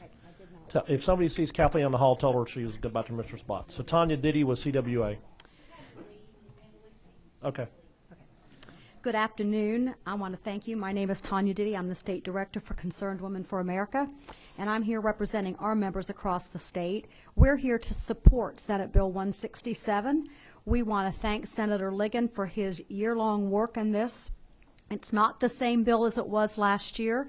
It has gone through many hands, and we are grateful for the work that he's done. We want to thank Vice Chairman Dudgeon for the work that he's done, the tireless hours he's helped with this, and for Mr. Chairman, for your support of this bill, as you've said over the last couple weeks. We thank you for that. I just wanted to make a couple comments. You know, we hear that term rigor. We're not throwing away what we consider good standards. There's this theme going through that if we don't do Common Core, then we don't have good standards. I've heard Senator Ligon say this several times. Georgia doesn't want a seat at the table of sharing standards. We want to own the table. We have the talent in our state to write our own standards that can be better than what we already have. We just want control of that. We've asked over the last year the Georgia Department of Education to please tell us how we can change the standards, because that's what we've been told. I have yet to hear that. I've yet to hear an answer. So obviously we're locked into things that we can't control. We just want that control back. A couple comments on the math standards. I have heard from parents whose children cry because their children are frustrated because the math standards are developmentally inappropriate. We also know that the chief drafter of the Common Core math standards has admitted that the math standards are not designed to prepare students for STEM. There's great articles out there on that. And so we just ask that you consider this bill and that you would support this bill. Thank you. Thank you. Jane Robbins with American Principles in Action. Thank you, Mr. Chairman, members of the committee. My name is Jane Robbins. I work with American Principles in Action, and I stand to support SB 167. The irony of all this is that Common Core exacerbates everything that has damaged public education over the last 50 years. Centralization, loss of control, discredited progressive education theories. Why do we think that doubling down on failure will lead to success? Having lost the debate on the merits, the Common Core proponents have now resorted to scare tactics. Well, there will be chaos and we'll lose $1 billion. None of that is true. Please do not allow yourselves to be bullied with misinformation. It is not painless to unravel a debacle. It never is. And there's no bill that can do that painlessly. But SB 167 is a very good start. Our children, their parents, and our Constitution deserve so much better than they have gotten from this Common Core mess. Thank you. Thank you, Jane. All right, Michelle, before you start, I'm going to queue up the next batch. After Michelle will be Matt Arkin, Dr. Detrius Jones, Scott Point, Matt Carpenter, and Judy Kraft. So now, Michelle. All right, well, I'm just a mother. All right, I'm a mom. I guess I only get 1 minute. But I want to tell you, somebody said, where's all this energy coming from? And it's about federalism and all this stuff, and we don't like the current president. It's about that. It's not. All right, I'm boots on the ground. I work with kids who have dyslexia. I have a child with dyslexia. I've seen my kids that loved math, had a 98 in math, get an F, and I have to spend hundreds of dollars in private tutors to help them learn the way now that they're supposed to learn. So no, it's not working for everybody.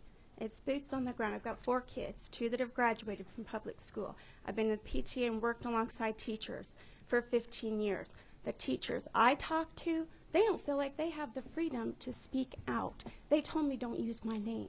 I don't like this. I don't have any power. So we've got the powerless in the children and in the teachers, and I'm just the mom. I don't get to say anything. Well, I will say one more thing. You want a war on women? This is a war on women. Matt Arkin, Georgia Cyber Academy. Thank you, Chairman, and thank you, committee. My name is Matt Arkin. I'm the head of school for Georgia Cyber Academy, the state's largest public school. We serve 13,000 students from 157 counties in Georgia. I'm here to talk about a couple things very quickly, which is individualization and innovation. Individualization, where we are now as a state and a school, advances in technology have opened up a world of possibilities for allow schools and teachers to individualize for our students with a variety of resources within the current high standards and expectations that we have in place. Concerns we have with some of the language in the current bill, some of the bans that are in place, some of the restrictions will actually take away some of that flexibility and local control for districts and schools like GCA to be able to provide that flexibility. The other piece of innovation. There's a lot that we've learned and can continue to learn from best practices in other states and that we've had more access to under the new standards in place. There's also a lot that other states can learn from our teachers, and that technology can enable our teachers to influence others. One of the things I'm frequently asked is how can we attract more innovation organizations and more education entrepreneurs to our state to help improve education and work on that. And one of the concerns I have with the bill as currently written is that it would only make it more difficult to attract these entrepreneurs, to attract those people working in these organizations having success in other states to come to Georgia and apply those things here. So I'm asking the committee to carefully consider the language in the bill as currently written. Thank you for your hard work on behalf of our students. Thank you. Dr. Jones with Georgia PTA. Good afternoon, Mr. Chairman and Education Committee. I'm Dr. Detrius Jones with Georgia PTA, and Georgia PTA supports Common Core. Many of the things that about the bill is based on I see a lot of myths and misunderstandings about Common Core, and I just want to address a couple of them. Myth: Common Core is a federal mandate in an attempt to cover to take over Georgia schools. Fact, the Common Core state standards were developed by a coalition of 47 states led by Georgia. Neither no federal administration played any role in their development. Myth, we don't need Common Core. We don't need Common Core. Georgia standards were good enough already. Fact, student achievement in Georgia's K-12 schools, test scores, graduation rates, etc., has been near the bottom of the nation for years. As a result, too many students struggle in college, and our employers can't find enough graduates with the skills needed for today's jobs, much less tomorrow's. The new standards prepare students for college and the workplace. Myth, Common Core will dumb down our students. Fact, the new standards build on Georgia's prior standards by adding the best practices of competing states and nations. They emphasize key skills like critical thinking and problem solving instead of rote memorization, skills that are essential for every career, from the trades to the sciences to the professions. And since nearly every state has adopted them, we'll get a better picture of how our students are doing versus the nation. Myth, this is a new curriculum. It tells our teachers how to teach and what textbooks to use. Myth. Fact, these are standards, not a curriculum. Standards are simply benchmarks for what students should know in each grade. For example, we expect students to know 2 + 2 = 4 and why. Time. The curriculum, thank you. Let's consider the facts and not base a bill of myths. Thank you. Thank you. Scott Point, I think. Is he Scott here? Yeah, Scott, yes. Scott Painter. Painter, I'm sorry. Look, Oh. the R missing here. Sorry. Work on my penmanship. Yeah.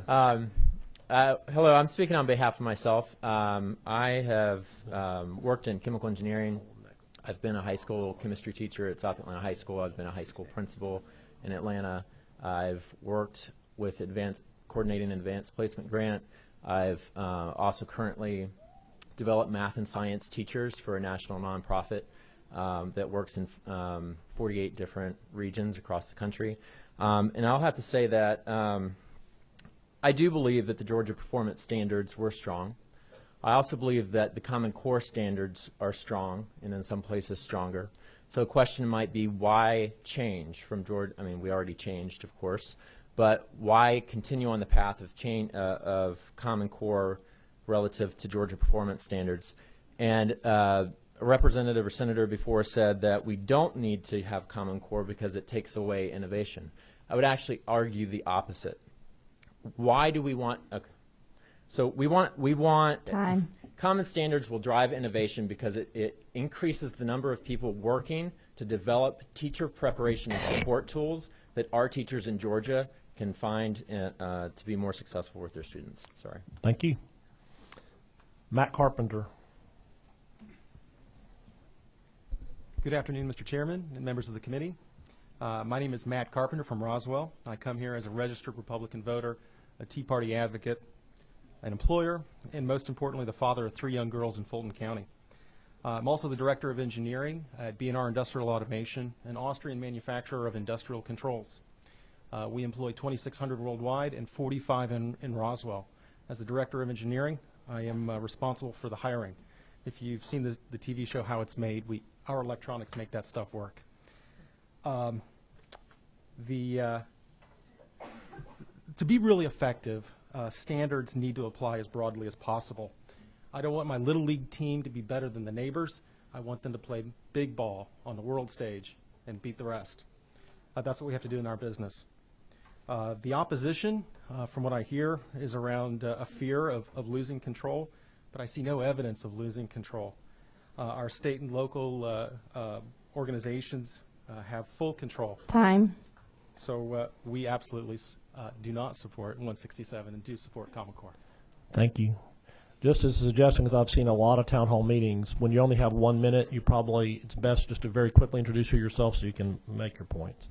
All right, Judy Kraft, but before Judy, you start, the next batch will be Sita Cook, Terry Sassville, Leslie McPherson, Mike McPherson, and Pat Falatico from IBM. So Judy. Okay. My name is Judy Kraft. I live in Gwinnett County. For years, I was a reading specialist in an elementary school. I'm now the grandmother of 5 and with the oldest one in kindergarten. Becoming educated on Common Core and helping to educate others has consumed my life for the last year and a half. I do this for my grandchildren because I do not want their educations to come from the federal government and a nationalized agenda. Someone asked, where does the energy come from? How have we gotten this far? I have never seen this kind of momentum for many, many years. It is coming from parents, from grandparents, from teachers, although they may not want to use their name used. Stress is another name for Common Core. I've spoken to many parents, and I've yet to find one that likes Common Core. I've talked to parents who are spending hours trying to help their frustrated children that come home in tears, who used to love school, and now they don't, who were good students who are now struggling. Some have chosen, if they can, to put their children in a private school. Some are homeschooling, but most of us are hopeful that Senate Bill 167 will be the opportunity for us to have parent input and regain control of local control. Thank you, Judy. Sita Cook.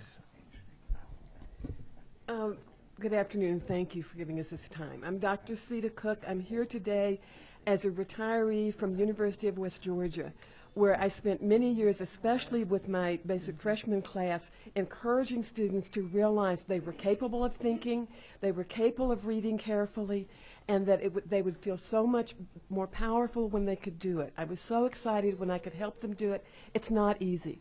I had many students who were going to become teachers who had not done much reading, who at least in history had never had anything but a multiple choice test before they came to West Georgia.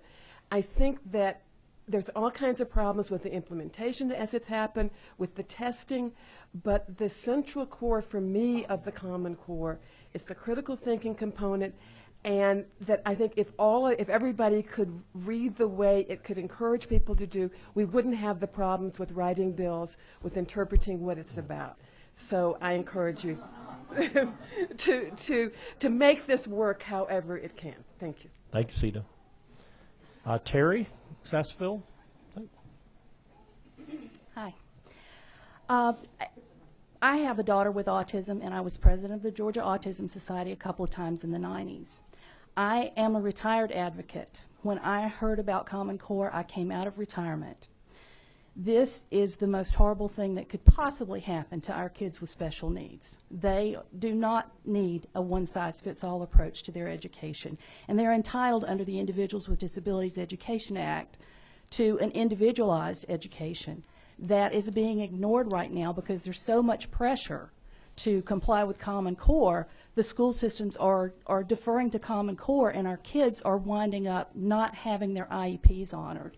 I would suggest to you that is a violation of IDEA, and there are going to be some lawsuits, and you need to think about that. Beyond that, IDEA requires evidence-based practices, as do ESEA and NCLB, but that doesn't seem to matter to anybody. There's not one shred of evidence that this is evident, that this will do anything to improve education. I support Senate Bill 167, and I encourage you to do that too. Thank you. Thank you. Next, Leslie McPherson. Hi, I'm Leslie McPherson, Carroll County. Just a lowly citizen, a parent, a grandparent, a substitute who spent years up and down the halls in different classrooms. But I represent thousands and thousands and thousands of Georgians who were ignored when Common Core was slipped in the cover of night, and we had no input from parents, no input from local teachers, local school districts, or anything else. I stand in support of SB 167. The reason we are here, we wouldn't even have to be here if we had had an open process to begin with. If CC is so good and these concepts are so good, then when we have our board set up and our committees, then pull out the things you like, but at least we'll control it here in Georgia. We don't need someone else to tell us. If you like that standard, good. We get to pick here in Georgia to have that standard. Teachers I know are afraid to say anything. There's all kinds of teachers that are concerned with this, but they won't speak up because they're afraid. Time. Thank you. Mike McPherson. Whenever your wife talks, I guess I should say ditto, but my name is Mike McPherson, or yes ma'am, as I've learned in 34 years. That'll earn you another 15 seconds. My name is Mike McPherson. I have 39 years in public education, and I'm representing Americans for Prosperity. I'm the educational consultant with them. So I want to maybe give you a quick quote that those that are students of history, that are not students of history, are doomed to repeat it. So let me give you a little bit of historical background from my time since 1971. My first experience in public schools was watching them rip down walls between the classrooms. I saw them building schools without them. Millions of dollars spent. It lasted 4 years in the school I was in, and I would say that teachers probably were only about 30% effective. But that was a great idea. But 4 years, those kids lost their education. Then we move along to phonics. Do you all remember that? Most of you, some of you have children. Well, we did 16 years where we did away from the bedrock of reading and writing and spelling. We did away with phonics. A whole generation of ineffective readers. I get 2 minutes, I believe. I am representing Americans for Prosperity, 55,000. There we go. Okay. Back to phonics. Okay, we saw what that did to us. Now let's move along to just a recent one that we did. And we had integrated math here in Georgia. Great idea. Except the kids didn't understand it, the teachers didn't understand it, and after 4 years we canned that great idea. Now, it wasn't too terribly many years ago that we jumped on No Child Left Behind, didn't we? Because we got a little bit of money for that. And we thought that was going to be the panacea, the great thing for public education. No Child Left Behind. We jumped off that like rats off a ship. And you notice that when we saw that, we got a waiver so that we could, get some federal grant money and also sign in at the same time to Common Core. My thing is spending 39 years in education, I happen to work for a very great superintendent, John Zahner. You know what? I know that John Zahner, I will, but I don't want to not give John his credit. He'll do. But, you leave people like John Zahner and our state school superintendents, let them make our curriculum. They can do the job. So I support the Senate Bill 167, or House Bill. All right, before Pat with IBM gets started, the next five after that will be Mary Graber, Sarah Brown, Henry Kelly, looks like Zoe Evans, and Mark Schneiderman. So Pat with IBM. Good afternoon, and I first have to thank you so much for pronouncing my last name correctly. I'm Pat Filatico with IBM, and thank you all for your time this afternoon. I come before you first as a mother of a rising ninth grader in Cobb County Schools. I have a graduate of Walton High School as well, who's going to graduate from college, and they're doing very well in our school systems today. I am an employer. As you know, we employ a few thousand people in our state, but I also am an advocate of public education for all students in Georgia. I am the co-chair of the Education Committee for the Metro Atlanta Chamber of Commerce, as well as a member of the Chamber of Commerce of Georgia. I am concerned that there will be unintended consequences with Senate Bill 167, and I will focus on two areas. Of course, we are talking about high standards, and when we think about ensuring that every one of our students can meet those high standards, that's within the local control of the student, of the teachers, the principals, and the superintendents, to make sure that they are getting the meaningful interactions that can help them achieve those standards. We care about critical thinking, we care about problem solving, we care about team building and teamwork. Those are the skills that we need as employers that will not only help business fill open jobs that we have today, but will allow our economy to truly thrive. The second part of the bill that I'm concerned about is the data privacy. As you all probably know very well, IBM is very focused on data security and privacy issues, and I believe that we can work together to find ways to ensure that student data is securely used and appropriately accessed so that we can have information about the successful levers that impact student outcomes.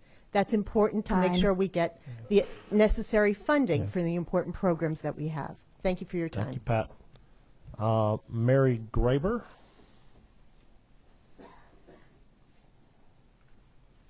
Hi, thank you for the opportunity to speak. I am the founder of Dissident Prof Education Project. It's a nonprofit organization, and I have over 800 people subscribing to my newsletter. I have taught college English for 20 years in various schools across the state of Georgia, private and public. I am a writer. I am writing on education issues. I've been focusing on Common Core for the last 2 years. And as both someone who has researched Common Core, gone through the standards with a fine-tooth comb, and as someone who has taught college freshmen everywhere from Emory University to Georgia, Perimeter College, I can tell you that students' writing skills are slipping, and their reading skills are slipping. I'm talking about college freshmen and sophomores. Common Core exacerbates that. It's progressive education. I encourage you to read Jean Shaw's book. She was the late Harvard education professor, and you will see the commonalities between Common Core and the failed progressive education methods. I am here to speak in support of Senator Ligon's bill, SB 167, and any other further efforts to withdraw Georgia from Common Core. I can go into only a few of the parts of the English language arts standards. One of them is, people talk about rigor, but we've got 11th and 12th graders being graded on their listening skills. This is not debate. This is sitting in a group of their peers and having civil democratic discussions. Okay, this is something most people learned in kindergarten. This is at 11th and 12th grade. Thank you, and please support Senate Bill 167. Thank you. Sarah Brown. Hi, I'm Sarah Blaskovich Brown. I use both. And I live in Atlanta, where I have 2 small children. They're back there. I had to bring them. And there would be a lot more parents here with kids my age if we weren't all kind of in this boat. We are worried that the spirit of this bill is a little isolationist, to be honest, in a manner more akin to the United States in the 1920s than to America entering the 21st century. And I'd like us to think about what it means to say that we've got to keep everything inside our borders. I don't think that that's entirely the way that our educational system needs to move. We've heard a lot of people talk about teachers being afraid to speak on either side of this, and I'll tell you that's true.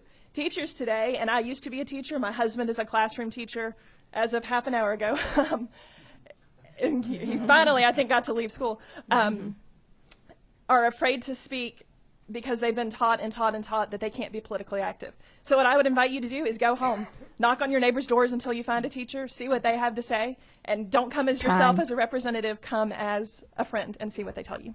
Thanks. Thank you. And Henry Kelly with 100 Black Men of Atlanta. Good afternoon, Mr. Chairman and committee members. Thank you for the opportunity to speak before you today. I come on behalf of 230 members of the 100 Black Men of Atlanta, and we come to lend our support for high standards and the ability to assess the levels of success that our students are either achieving or not achieving. Our highest priority as an organization is education. For over 27 years, we've worked with students all over the city of Atlanta. We know the difference a quality education can make in a young person's life, and we have seen what happens when they are not afforded that opportunity. Each one of our members, who are from various professions, can point to a personal story about the positive impact that they had with getting a great education and being held to high standards. We believe every Georgian, no matter where they live, deserve to receive a quality education with high expectations. They deserve to have the same chance to get into college, to get a good job, or to be an awesome entrepreneur. Education is the key to success, not only for students, but for our state. Today's students are tomorrow's business, government, and community leaders. They are the ones we will rely on to keep our state successful for decades to come. Our future is tied to theirs, so we must all come together to support a strong path forward. I encourage you to continue down the path that we have and not support Senate Bill 167. Thank you. Thank you. Is it Zoe Evans? Or Zoe? Very close. My name is Zoe Evans, and I'm here representing the Georgia Science Teachers Association, which is a group of science teachers around the state. I'd also like to introduce myself as a member of the Next Generation Science Standards Writing Team. So I am the Georgian who was on the Next Generation Science Standards Writing Team. But my most important job title that I have is that of mother. And as a parent, it is vitally important to me that my children, who are a junior and a freshman in high school right now, be competitive both nationally and internationally. And in order for that to occur, they need to be taught under a set and a system of very challenging, very rigorous standards. And as a parent, I would like for my children to experience rigor and learn how to overcome the challenges that they will be faced by being presented with a rigorous curriculum sooner rather than later, especially before they go into college or they begin their careers.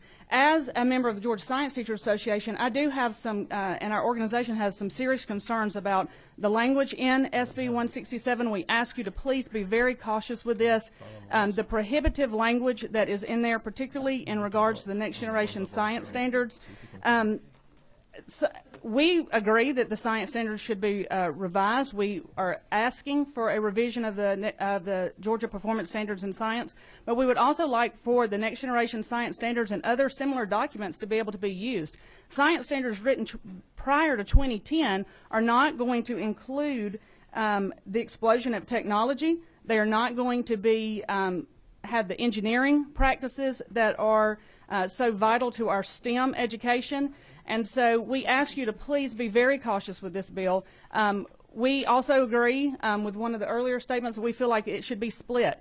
Curriculum and data are two different issues. They're very important, and so we ask you to please consider splitting those two. Please do not handicap us, and thank you very much for your time. Thank you. All right, before Mark takes the podium, we got the next five lining up. Would be Peggy Poole, Mike Griffin, Michael Brown, Jonathan Judy, and Clinton Guess. So you guys are on deck. So next is Mark Schneiderman with Software and Industry Association. Good afternoon. Thank you for hearing my testimony today, focusing on Part 2 of 167. The Software and Information Industry Association is a high-tech trade group. SI members are providing software, content, online learning, and related technologies in virtually every school district in Georgia. We certainly agree with the need to safeguard student privacy and security and believe there is a strong network of laws and practices in place to do that. We're concerned that 167 may inappropriately and unnecessarily inhibit core educational functions and services to Georgia students. There are policies and practices in place to ensure that data is used only for legitimate educational purposes.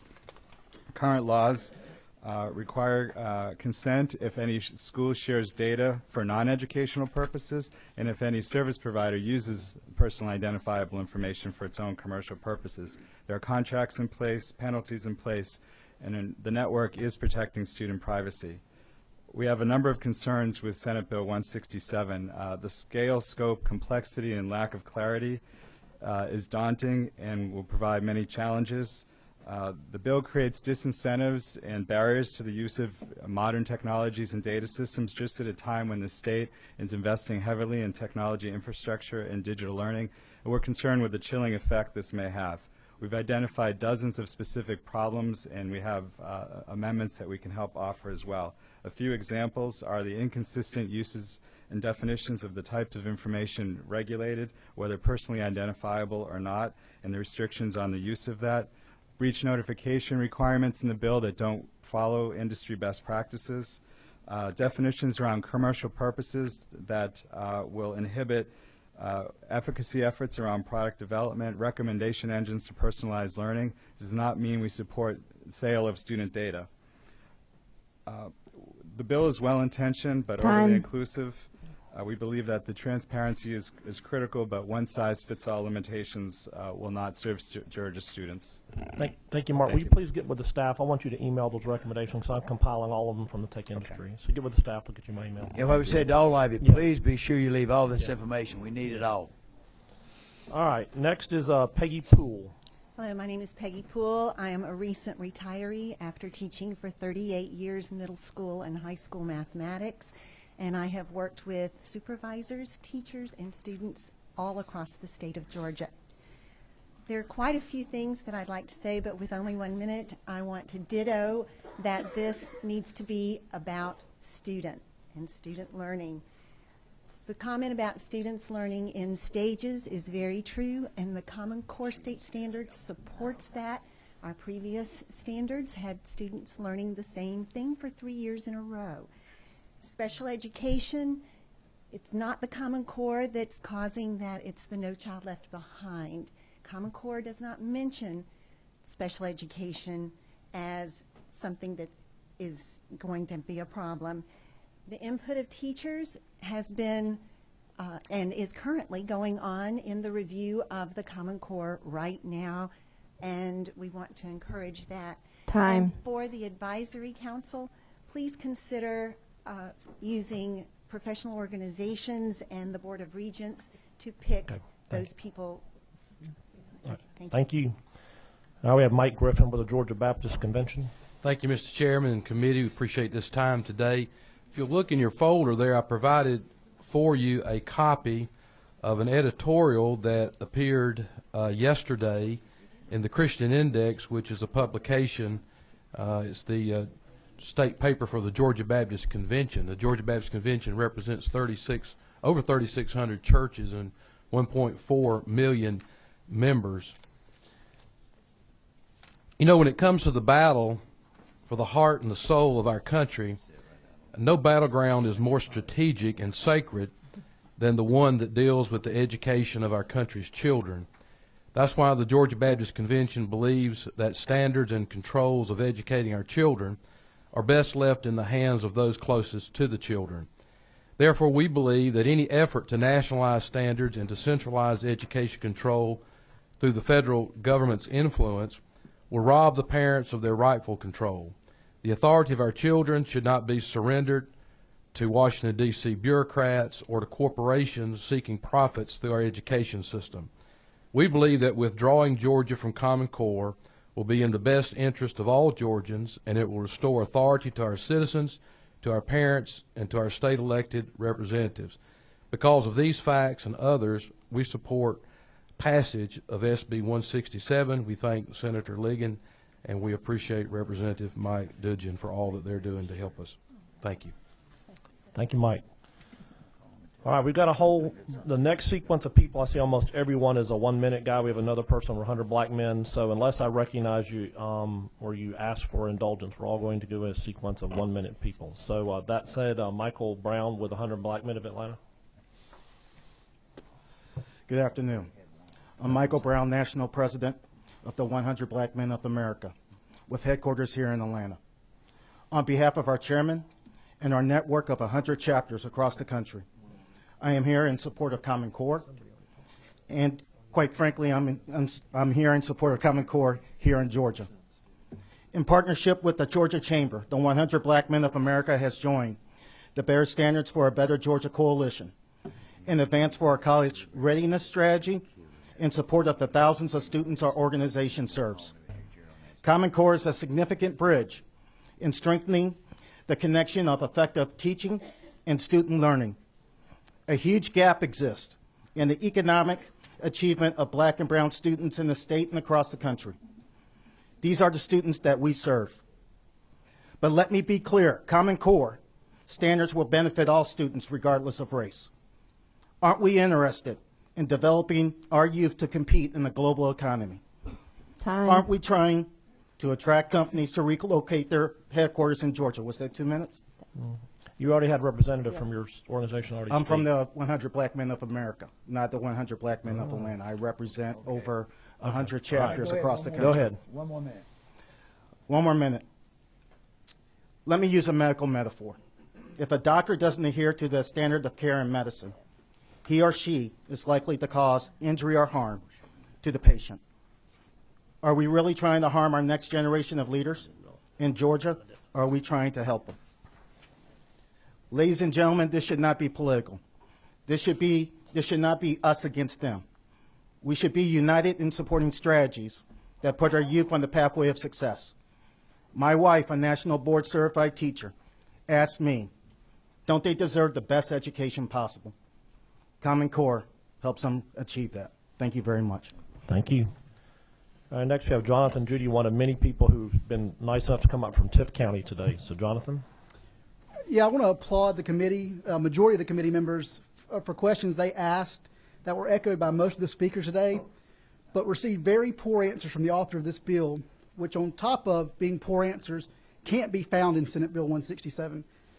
This committee has passed numerous bills over the last few years to advance virtual learning in Georgia. Senate Bill 167 undermines every bill you have passed in the last 3 to 4 years to advance virtual learning. Today, the College Board announced drastic changes to the SAT, which aligns to Common Core and partners with Khan Academy for free SAT prep for all students. The Senate Bill 167 will put Georgia in direct conflict with both of those. Understand that. Both items we will be in direct conflict with. For the future of our students, no amendments to this bill will make it worthy of passage.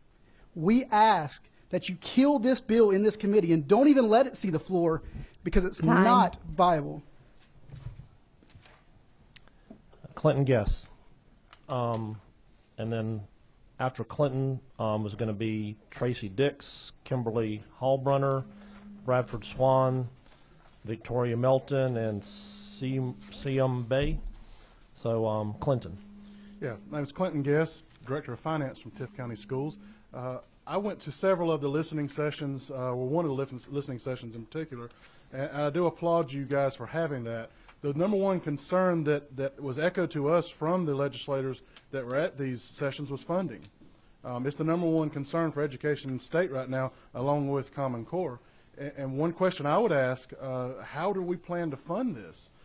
If we're going to change, if we're going to throw away the millions that we've spent on this and move in a different direction, the direction we are not even sure of which way it will be, how are we going to fund these development of new assessments or development of new standards, development of new assessments to measure those standards? How are we going to fund a new teacher evaluation system or something to now take place of the new standards that we have? It comes down to a funding issue. We are very grateful that it appears that we will have reduced austerity cuts this year, although they still will be in effect, but they will be reduced. But let's be honest, we're not funding education fully now. We're looking to add another level of bureaucracy to the system and also increased costs. There's just no other way about the fact that this is going to cost a lot of money. I am in support of Common Core. I think there are educational merits to Common Core, obviously, but from my position where I sit, it's strictly up to the funding and where we're going to find this money. Thank you. Thank you. Tracy Dix, Tift County Schools. Yes, thank you for your time. My name is Tracy Dix. I'm both an educator. I'm sorry, and I'm short. My name is Tracy Dix. I'm both an educator and a parent of 2 children in our local school system. Are there some problems with Common Core that can be improved? Yes, I think so. But Dr. Barge said that we were already reviewing, we're already ready to revise, and we've not relinquished our control. Georgia was a leader in Common Core standards, and I think a big misconception is that Common Core is curriculum. It is not. They are standards, and our local school boards decide how to roll out those standards. We've heard from proponents of Common Core. We've heard from opponents of Common Core. I'm anti-wasting our money that we don't have based on the austerity cuts that we have received in recent years. Change takes time. I don't think we've given any time. We barely rolled out Georgia performance standards before we took those and threw those away and said, or put out Georgia performance standards and Common Core. I just am afraid that we are about to risk it all again, and I'm very concerned with the wording of Senate Bill 167. Thank you. Kimberly Hallbrunner, Tift County. Indulge me. I'll keep it brief. What picture are you painting for the future? Are you making educational decisions based on what is best for Georgia's children or to win your political seat? It was not long ago when I was a preteen entering Georgia's public schools along with my 2 twin sisters. While I did not struggle in school, my sisters did. They trailed behind me by 5 years and suffered the wrath of standards that lacked developmental appropriateness and rigor. Couple that with a standardized test that holds you back because of one day's score, and you have now made a child feel like a failure. Yes, I said a failure. When people in positions of authority make decisions without really understanding the intricacies of the developing brain and how to develop the whole person, it could be equated to bullying. Bullying, to effect by means of force or coercion. Are you making decisions as a bully? Common Core state standards are one of the best educational, developmentally appropriate set of standards that I have witnessed. For once, children in mathematics are being held to the idea that real life and math coexist. There are multiple ways one can arrive at the mathematical answer, and I get there by constructing my knowledge concretely, then pictorially, and finally abstractly. If any of you know anything about neuroscience, you know that the brain actually develops dendrites following the same similar pattern. I leave you with 2 final questions. That wasn't the end, but I'll skip to the end. What kind of education do you want for your child or grandchild? Are you truly making educationally sound choices regarding the livelihood of our future leaders, or are you being a bully? Thank you. Let me say, y'all stay with, I appreciate everyone who has stayed and worked hard. We only have a few more, but I'm going to tell you, the ones who are last, they've waited, and they have just as much right to be heard as the ones who went first. So I want to commend the committee for staying. We're almost there, but we don't owe them that respect. And you that are last, we care just as much about your comments as we did number 1. So we're staying with you. All right. Bradford Swan with Students First. Thank you, Chairman, for having this hearing today. As an organization, we support Common Core because to compete in today's world, we need to be benchmarking ourselves beyond the county next door. So I'm here on behalf of our organization to go on record opposing this bill. I'm here to oppose it for many other reasons that you've heard earlier, so I won't repeat them. But I'm also here today, I think more importantly, as a dad. And if Georgia retreats from these standards, you will effectively devalue the public school education that my son will receive. Without Common Core aligned testing against national benchmarks, you will take away my ability as a parent to compare apples to apples. These standards are the most effective way to ensure that our children's education is on par with their counterparts in other states and in other countries. This bill is a step in the wrong direction. Putting more bureaucracy and more politicians, no offense, in charge of education is not the answer. It takes away the control from our state experts, those best positioned to make these decisions about standards and assessments. Doing so will not leave us in a strong position. Instead, what you're left with as a parent is less accountability, and our kids are left with fewer options to compete. I urge the committee to stand up for higher standards and not retreat on Common Core.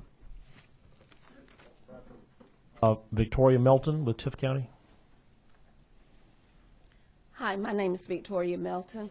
I would like to say that much of what I wanted to say earlier has already been said. However, I would like to add that not only are the military families affected by the Common Core state standards, but at the school where I serve as principal, I have about 45% Hispanic population.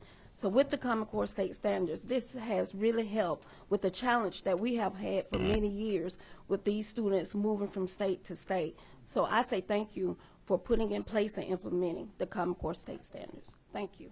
Thank you. All right, Mr. Bay. And after Mr. Bay, the next batch will be Alicia Lee, Evan Shields, Scott Haskins, Chad Stone, and Jamie Pansalo. And by the way, I'm now on the last page for the crowd. So, Mr. Bay. Okay. All right. My name is Suyam Bay. I'm a student at Georgia State University, and I also teach through AmeriCorps at Tri-Cities High School in Fulton County.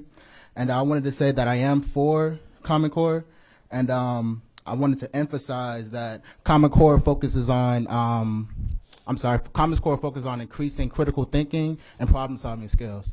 And as a student at Georgia State University, just in a collegiate atmosphere, it's important for students to think on a critical level and think abstractly. And Common Core emphasizes and advocates, those qualities.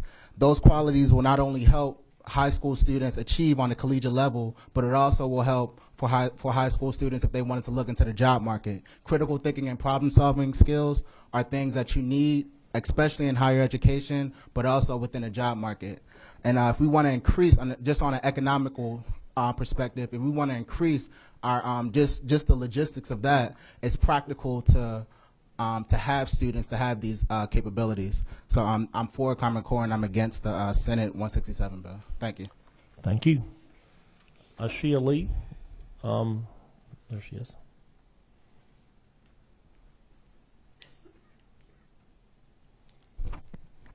My name is Asia Lee, a teacher at Oakview Elementary School in Decatur, Georgia, and a student at Georgia State. I believe that the forward push for Common Core is a positive one. With my school transitioning into a STEM academy next school year, I understand how important it is for students to have access to new technology in order to be universal competitors in terms of education, careers, and overall quality of life. This bill will ultimately reduce those results. The integration of traditional education and real-life skills is more than just useful but necessary. Common Core allows children to know the whys and hows of their studies instead of the usual, because what is. Please help support Common Core and help me, the teacher, to help your kids. Thank you. Thank you. Evan Shields, Atlanta Public Schools. My name is Evan Shields. I'm a 9th grade math teacher with Banneker High School and Fulton County Schools, just right next door to Atlanta Public Schools. When I came to teaching in a Title I school about 2 years ago, I was teaching Common Core math. The first thing I found was that math was my students' hardest subject. They had 3 different sets of standards the prior years that I came there, and they ended up being 1 to 4 grade levels behind because of that. And when I came to teaching Common Core, it was a challenge for me. It was a challenge for my students. But what it found for them was they began to become more interested in math and in their English standards because it challenged the way that they thought. It forced them to apply everything that they learned in the classroom to everything they experienced and loved outside of the classroom. And when we think about getting rid of these standards and getting rid of the Common Core, I'm afraid as a 9th grade Common Core teacher that throwing out all of these standards and starting from scratch takes away my kids' opportunity to compete on a state, national, and global level. Thank you for your time. Thank you. Scott Haskins with Tift County. My name is Scott Haskins. I'm the principal at Northeast Campus, Tift County High School. I have 9th grade campus in Tift County. I want to first commend this committee for coming together and listening and asking questions. As I sat in the overflow room, I heard some really great questions from the committee members. And unfortunately, I was not very convinced by the answers that I heard. My job is to interpret policy. I make decisions based on one thing in mind, and that's what's best for my students. The verbiage that's used in this legislation would not help me do that sufficiently, in my opinion. I appreciate your questions. I appreciate the time you're putting in this and the concern, and I thank you for your time. Thank you. Chad Stone, Tift County. Good evening. My name is Chad Stone. I'm the principal at H Street Middle School in Tift County.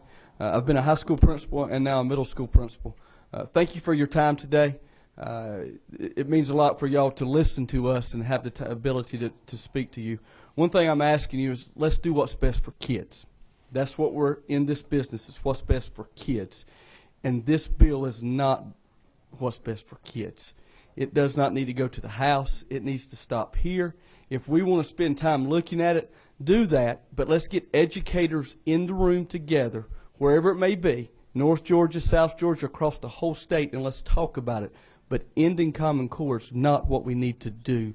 We do not need to change again. Our kids deserve this, and I'm asking you to please don't let this get out of committee. Thank you. Thank you. All right, Jamie, before you start, my next elect batch of 5, Tom Mark, Julie Rucker, Donna Hobby, Milty Weber, and Dr. Susanna Baxter.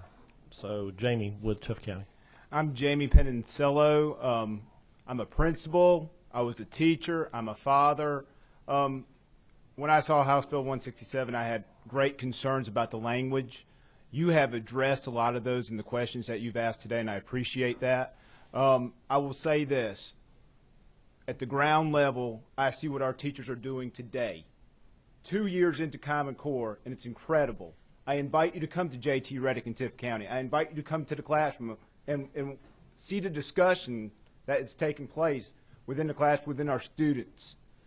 Common Core is moving in the right direction, and I really, really hope we stay with Common Core at this time. Thank you. Thank you. Tom Mark, Tift County. Good afternoon. My name is Dr. Tom Mark. I'm the director of the alternative program in the Tift County Schools. Arguably, I teach the bottom 20% of the bottom 20% of our students in terms of academic and discipline. I would like to point out a couple of things that have been apparent to me. Yes, the implementation of the Common Core curriculum has been a challenge. However, it is working. It's working at all levels in our system, even at my system. Okay, in my alternative program, Common Core is working.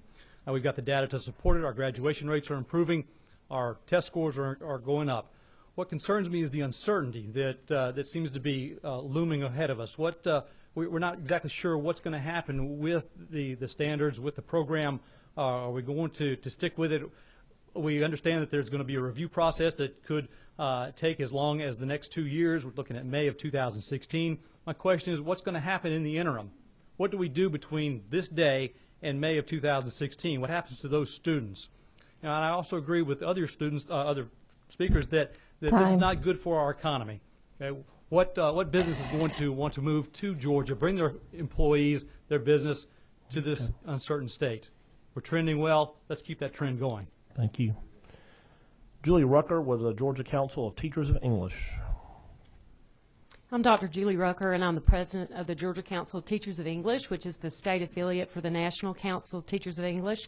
And I have several things I want to share with you that we like about our ELA standards. We like that there's coherence in our curriculum now. We started out thinking, what do our students need to be able to do to be college ready or career ready? And we started with our 12th grade, and then we decided to place our skills and concepts in the grades where they were appropriate. So this curriculum has coherence.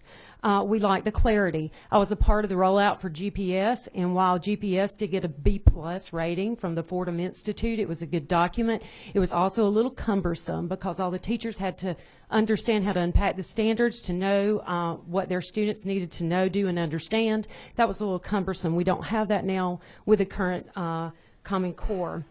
We also are able to change this document up to 15%, which we have done. Our English standards actually fit underneath that 15%. We have adopted this document to make it meet the needs of Georgia students, and it's been changed 14% from the Common Core document. Also the rigor. Several things rigorous, more rigorous now in ELA, the complex text that are appropriate for grade level at all grade levels. The fact that we have literacy across all content areas now.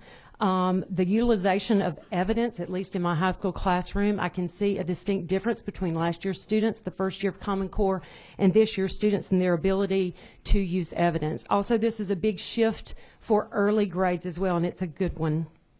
Some concerns very quickly. Assessment. I'm uncertain if we are going to change standards again, whatever they are, how that's going to affect our teachers, if student growth is part of their measurement, which directly affects their evaluations. Also stability. Our students need stability. We need to have the same standards more than 2 years in a row.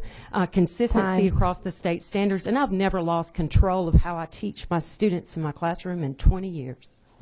Thank you. That's impressive. Donna Hobby, Tift County. I'd like to talk to you about all the hats that educators wear in the school system. The first hat that I want to talk to you about is the investment we've made to the Common Core standards through working on making curriculum maps for our teachers. Time, hours upon hours in working on curriculum maps and building formative and summative part-like assessments. The next hat I want to talk to you about is the hat of building the professional development. We have worked and spent 60+ hours a year in professional development, following up with coaching in our classrooms, in the classroom setting. The next hat I want to talk to you about is the hat of ordering the instructional materials we've needed in order to meet all these things that our children need in the classroom. These instructional materials include read alouds. They include our like coach assessments. They include guided reading texts, anything you can think of, iPads, laptops, huge, probably over 50,000 just in my school alone that we've invested to be able to meet the needs of our students. Another tool, and it's the hat I wear most proudly, is the hat of being the teacher in my classroom. This hat is where I meet my students' needs. I have worked very hard to help stretch the learning of my students.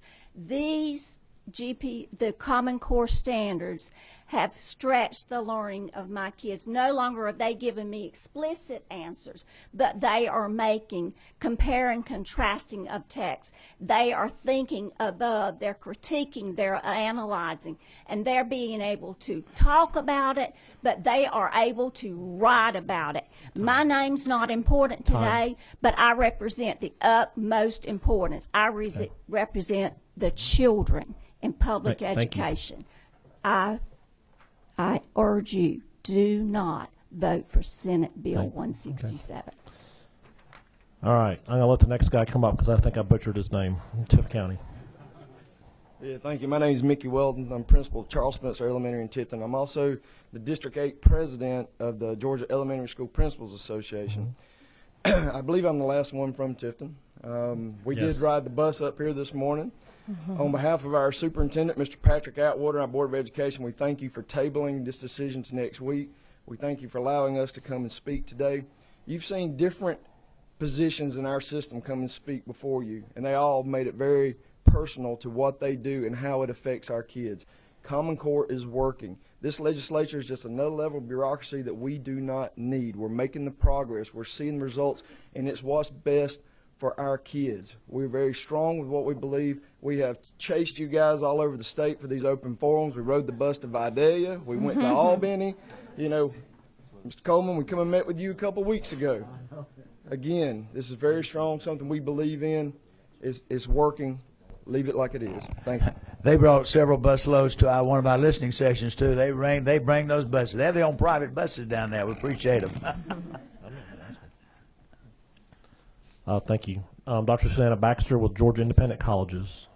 Yes, I'm Susanna Baxter, the president of the Georgia Independent College Association, and we represent 26 of the not-for-profit private colleges in the state, 22 of whom have teacher education programs. We appreciate Senator Lignan and his work to address some privacy data concern issues. In 2011, our association, our presidents chose to voluntarily participate in the Georgia Awards State Longitudinal Data System at great expense. We have a few concerns that the current language might prohibit us from continuing in that program, and that's a vitally important database for educational policy, both at the institutional level as well as within the General Assembly. So we hope to find a fix to that. The other concern is that of teacher education programs. I've been hearing from deans of our colleges. Programs that offer a master's and doctoral programs routinely work with the local districts to obtain aggregate data in order to teach these students how to analyze and evaluate data. Teacher education programs have a responsibility to ensure that the next generation of principals, district, and state educational leaders know how to evaluate data. As I understand SB 165, and as some of my deans understand, schools of education would be precluded from continuing to receive aggregate classroom level data to use with their students in the educative process. This is detrimental to the education of Georgians. We look forward to finding a way to resolve these concerns and appreciate the invitation to submit data. Please leave us your recommendations. Sure will. All right, I was asleep at the wheel because the final five were so important I forgot to call them up. So the final five: Karen Wood, Nancy Johnson, Meg Norris, Robin Runbacon, and Mary Williams. That sounds like a tournament team that you got there. The final four will be coming up in a few weeks. We'll do the final five. Karen? Yes. Chairman Coleman and committee members, thank you for the opportunity to testify today. Captain Planet Foundation supports the next generation science standards because they shift the learning experience for children from reading about science to doing science. And instead of indoctrinating students, next generation science standards will prepare students to evaluate evidence and think critically. We believe that this bill contributes a little confusion about the next generation science standards. They're not part of a federal program, but were developed in collaboration with other states, each contributing expert writers. The next generation science standards are a list of science concepts students should understand at developmentally appropriate times, not the lessons and activities which every state gets to choose for itself. But Bill 167 forbids the teaching of curriculum aligned with next generation science standards. At a time when 26% of Americans believe the sun revolves around the earth, it's critically important for Georgia to cultivate scientifically literate students who are prepared for careers in the STEM fields. And our state's economic progress depends on having an appropriate 21st century workforce. Thank you. Thank you. Nancy Johnson with Urban League of Greater Atlanta. Did we lose Nancy? We timed her out. All right. Meg Norris. Okay. Representative Morgan indicates that Nancy would be against the bill. All right, Meg. Thank you for having me and allowing me to speak. My name is Meg Norris. I taught here in Georgia for several years. I had Common Core in my classroom for 18 months before I decided to leave and speak out against it. They are developmentally inappropriate for children. It's as if these people who wrote them took a glob of peanut butter and spread it backwards. High school teachers are loving it. They're easy. The highest math that these children are going to get is Algebra 2. It's ridiculous. Yeah, it is. The elementary is so heavy with cognitively inappropriate standards. With, some say that all you need is support and expectations. Well, I can support and expect my 3-month-old to speak, but it's not going to happen. There are certain levels of brain development. I want to introduce you to Maddie. Time. Yeah, very quick. She's 7. This is what parents are seeing at home every night. Okay. Because these standards are raising the levels of frustration. Thank you. And hurting our children. All right, Robin. I'll let Robin say her own last name. Okay. Robin and family, it looks like. I like it. You trying to add up minutes by bringing more people? I'm the vice president. Now, honey, I'm going to tell you, you're staying here with those children all day. I hope you've got them something to drink and taken them to the bathroom a couple of times. And I thought I missed my turn since we were in the bathroom a minute ago. We've been through a couple naps and a couple 2,000 snacks, but we're here. My name is Robin. These are my children. I don't have a lot of fancy credentials after my name. The fanciest ones are the most important: A, M, P, and A. And this is why I'm here. I'm nervous. I don't do this. This is not something I do. Thank you for hearing us today. Thank you for hearing me and my children. We're concerned. I don't come here today as a well-spoken activist. You can see that I left my speech in the car. I had to run back, so I'm out of breath. I'm a wallflower. I'm not a public speaker, and I'm very nervous, but I'm a blessed mother of 4, and I feel very passionate about State Bill 167 and about stopping Common Core. I packed my children up. We left our studies for the afternoon to drive here to stand up for our studies. We homeschool. We want to continue to homeschool. We don't want the federal government in our home telling us how we need to homeschool.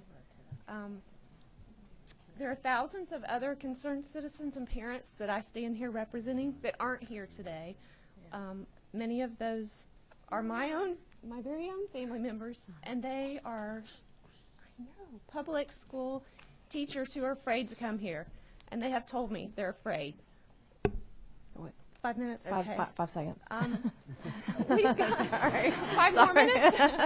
Not 5 minutes, but it feels like it to you. I know. Perhaps we adults, the wise and learned here, have kind of gotten caught up in all this, the money, the votes, the hoopla, and we've forgotten this. this is what counts. This is why I'm here. I wonder, have you taken the time to ask the children? Has anyone asked the children how they feel about Common Core? Because I did. I asked my children. And they think Common Core, they can see through all the stuff. They're unbiased, unjaded by all of this. And they have that gift of clarity. Thank you. Yeah. Thank you for your Sorry. time. Thank you. Please support State Bill 1. I hear that Nancy Johnson came back. Is that true? Nancy, thank you. Sorry. I had to come from the overflow. Thank you so Yes. much. Nancy Flake Johnson. I'm the president and CEO of the Urban League of Greater Atlanta. We are advocates for educational attainment, for access to equal education, and college and career readiness. So we are very supportive of Common Core. We are not supportive of this bill because of the redundancy of the many provisions that will really redo work that we believe has already been done.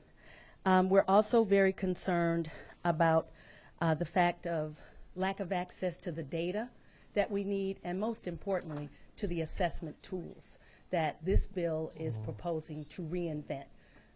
There have already been assessment tools developed. We think those tools are important so that both parents, students can benchmark our kids so we know where they stand, not just among students in Georgia, but also across this nation. Our students are going to compete toe-to-toe, not only with students in Georgia as they graduate and enter in the work world, but also with young people across our nation. We also are very supportive of more engagement of teachers in the process, and we appreciate this opportunity to share our comments on the bill. We do not support the bill and ask you not to move it forward. Thank you very much. Thank you.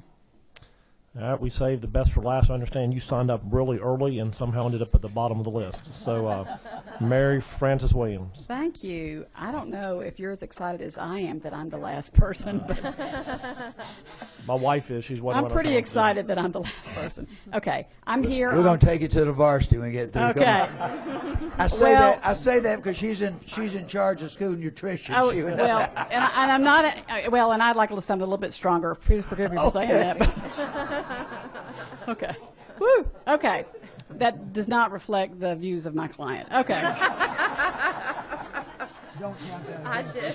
Sorry. Okay. We're losing it here, Mr. Start the clock now. Okay, all right. Okay. I'm here on behalf of the Georgia Campaign for Adolescent Power and Potential. Our mission is to improve the health and overall well-being of young people in Georgia to ensure a more powerful future for us all. And there are three focus areas: are teen pregnancy prevention, physical activity and nutrition, and healthy relationships.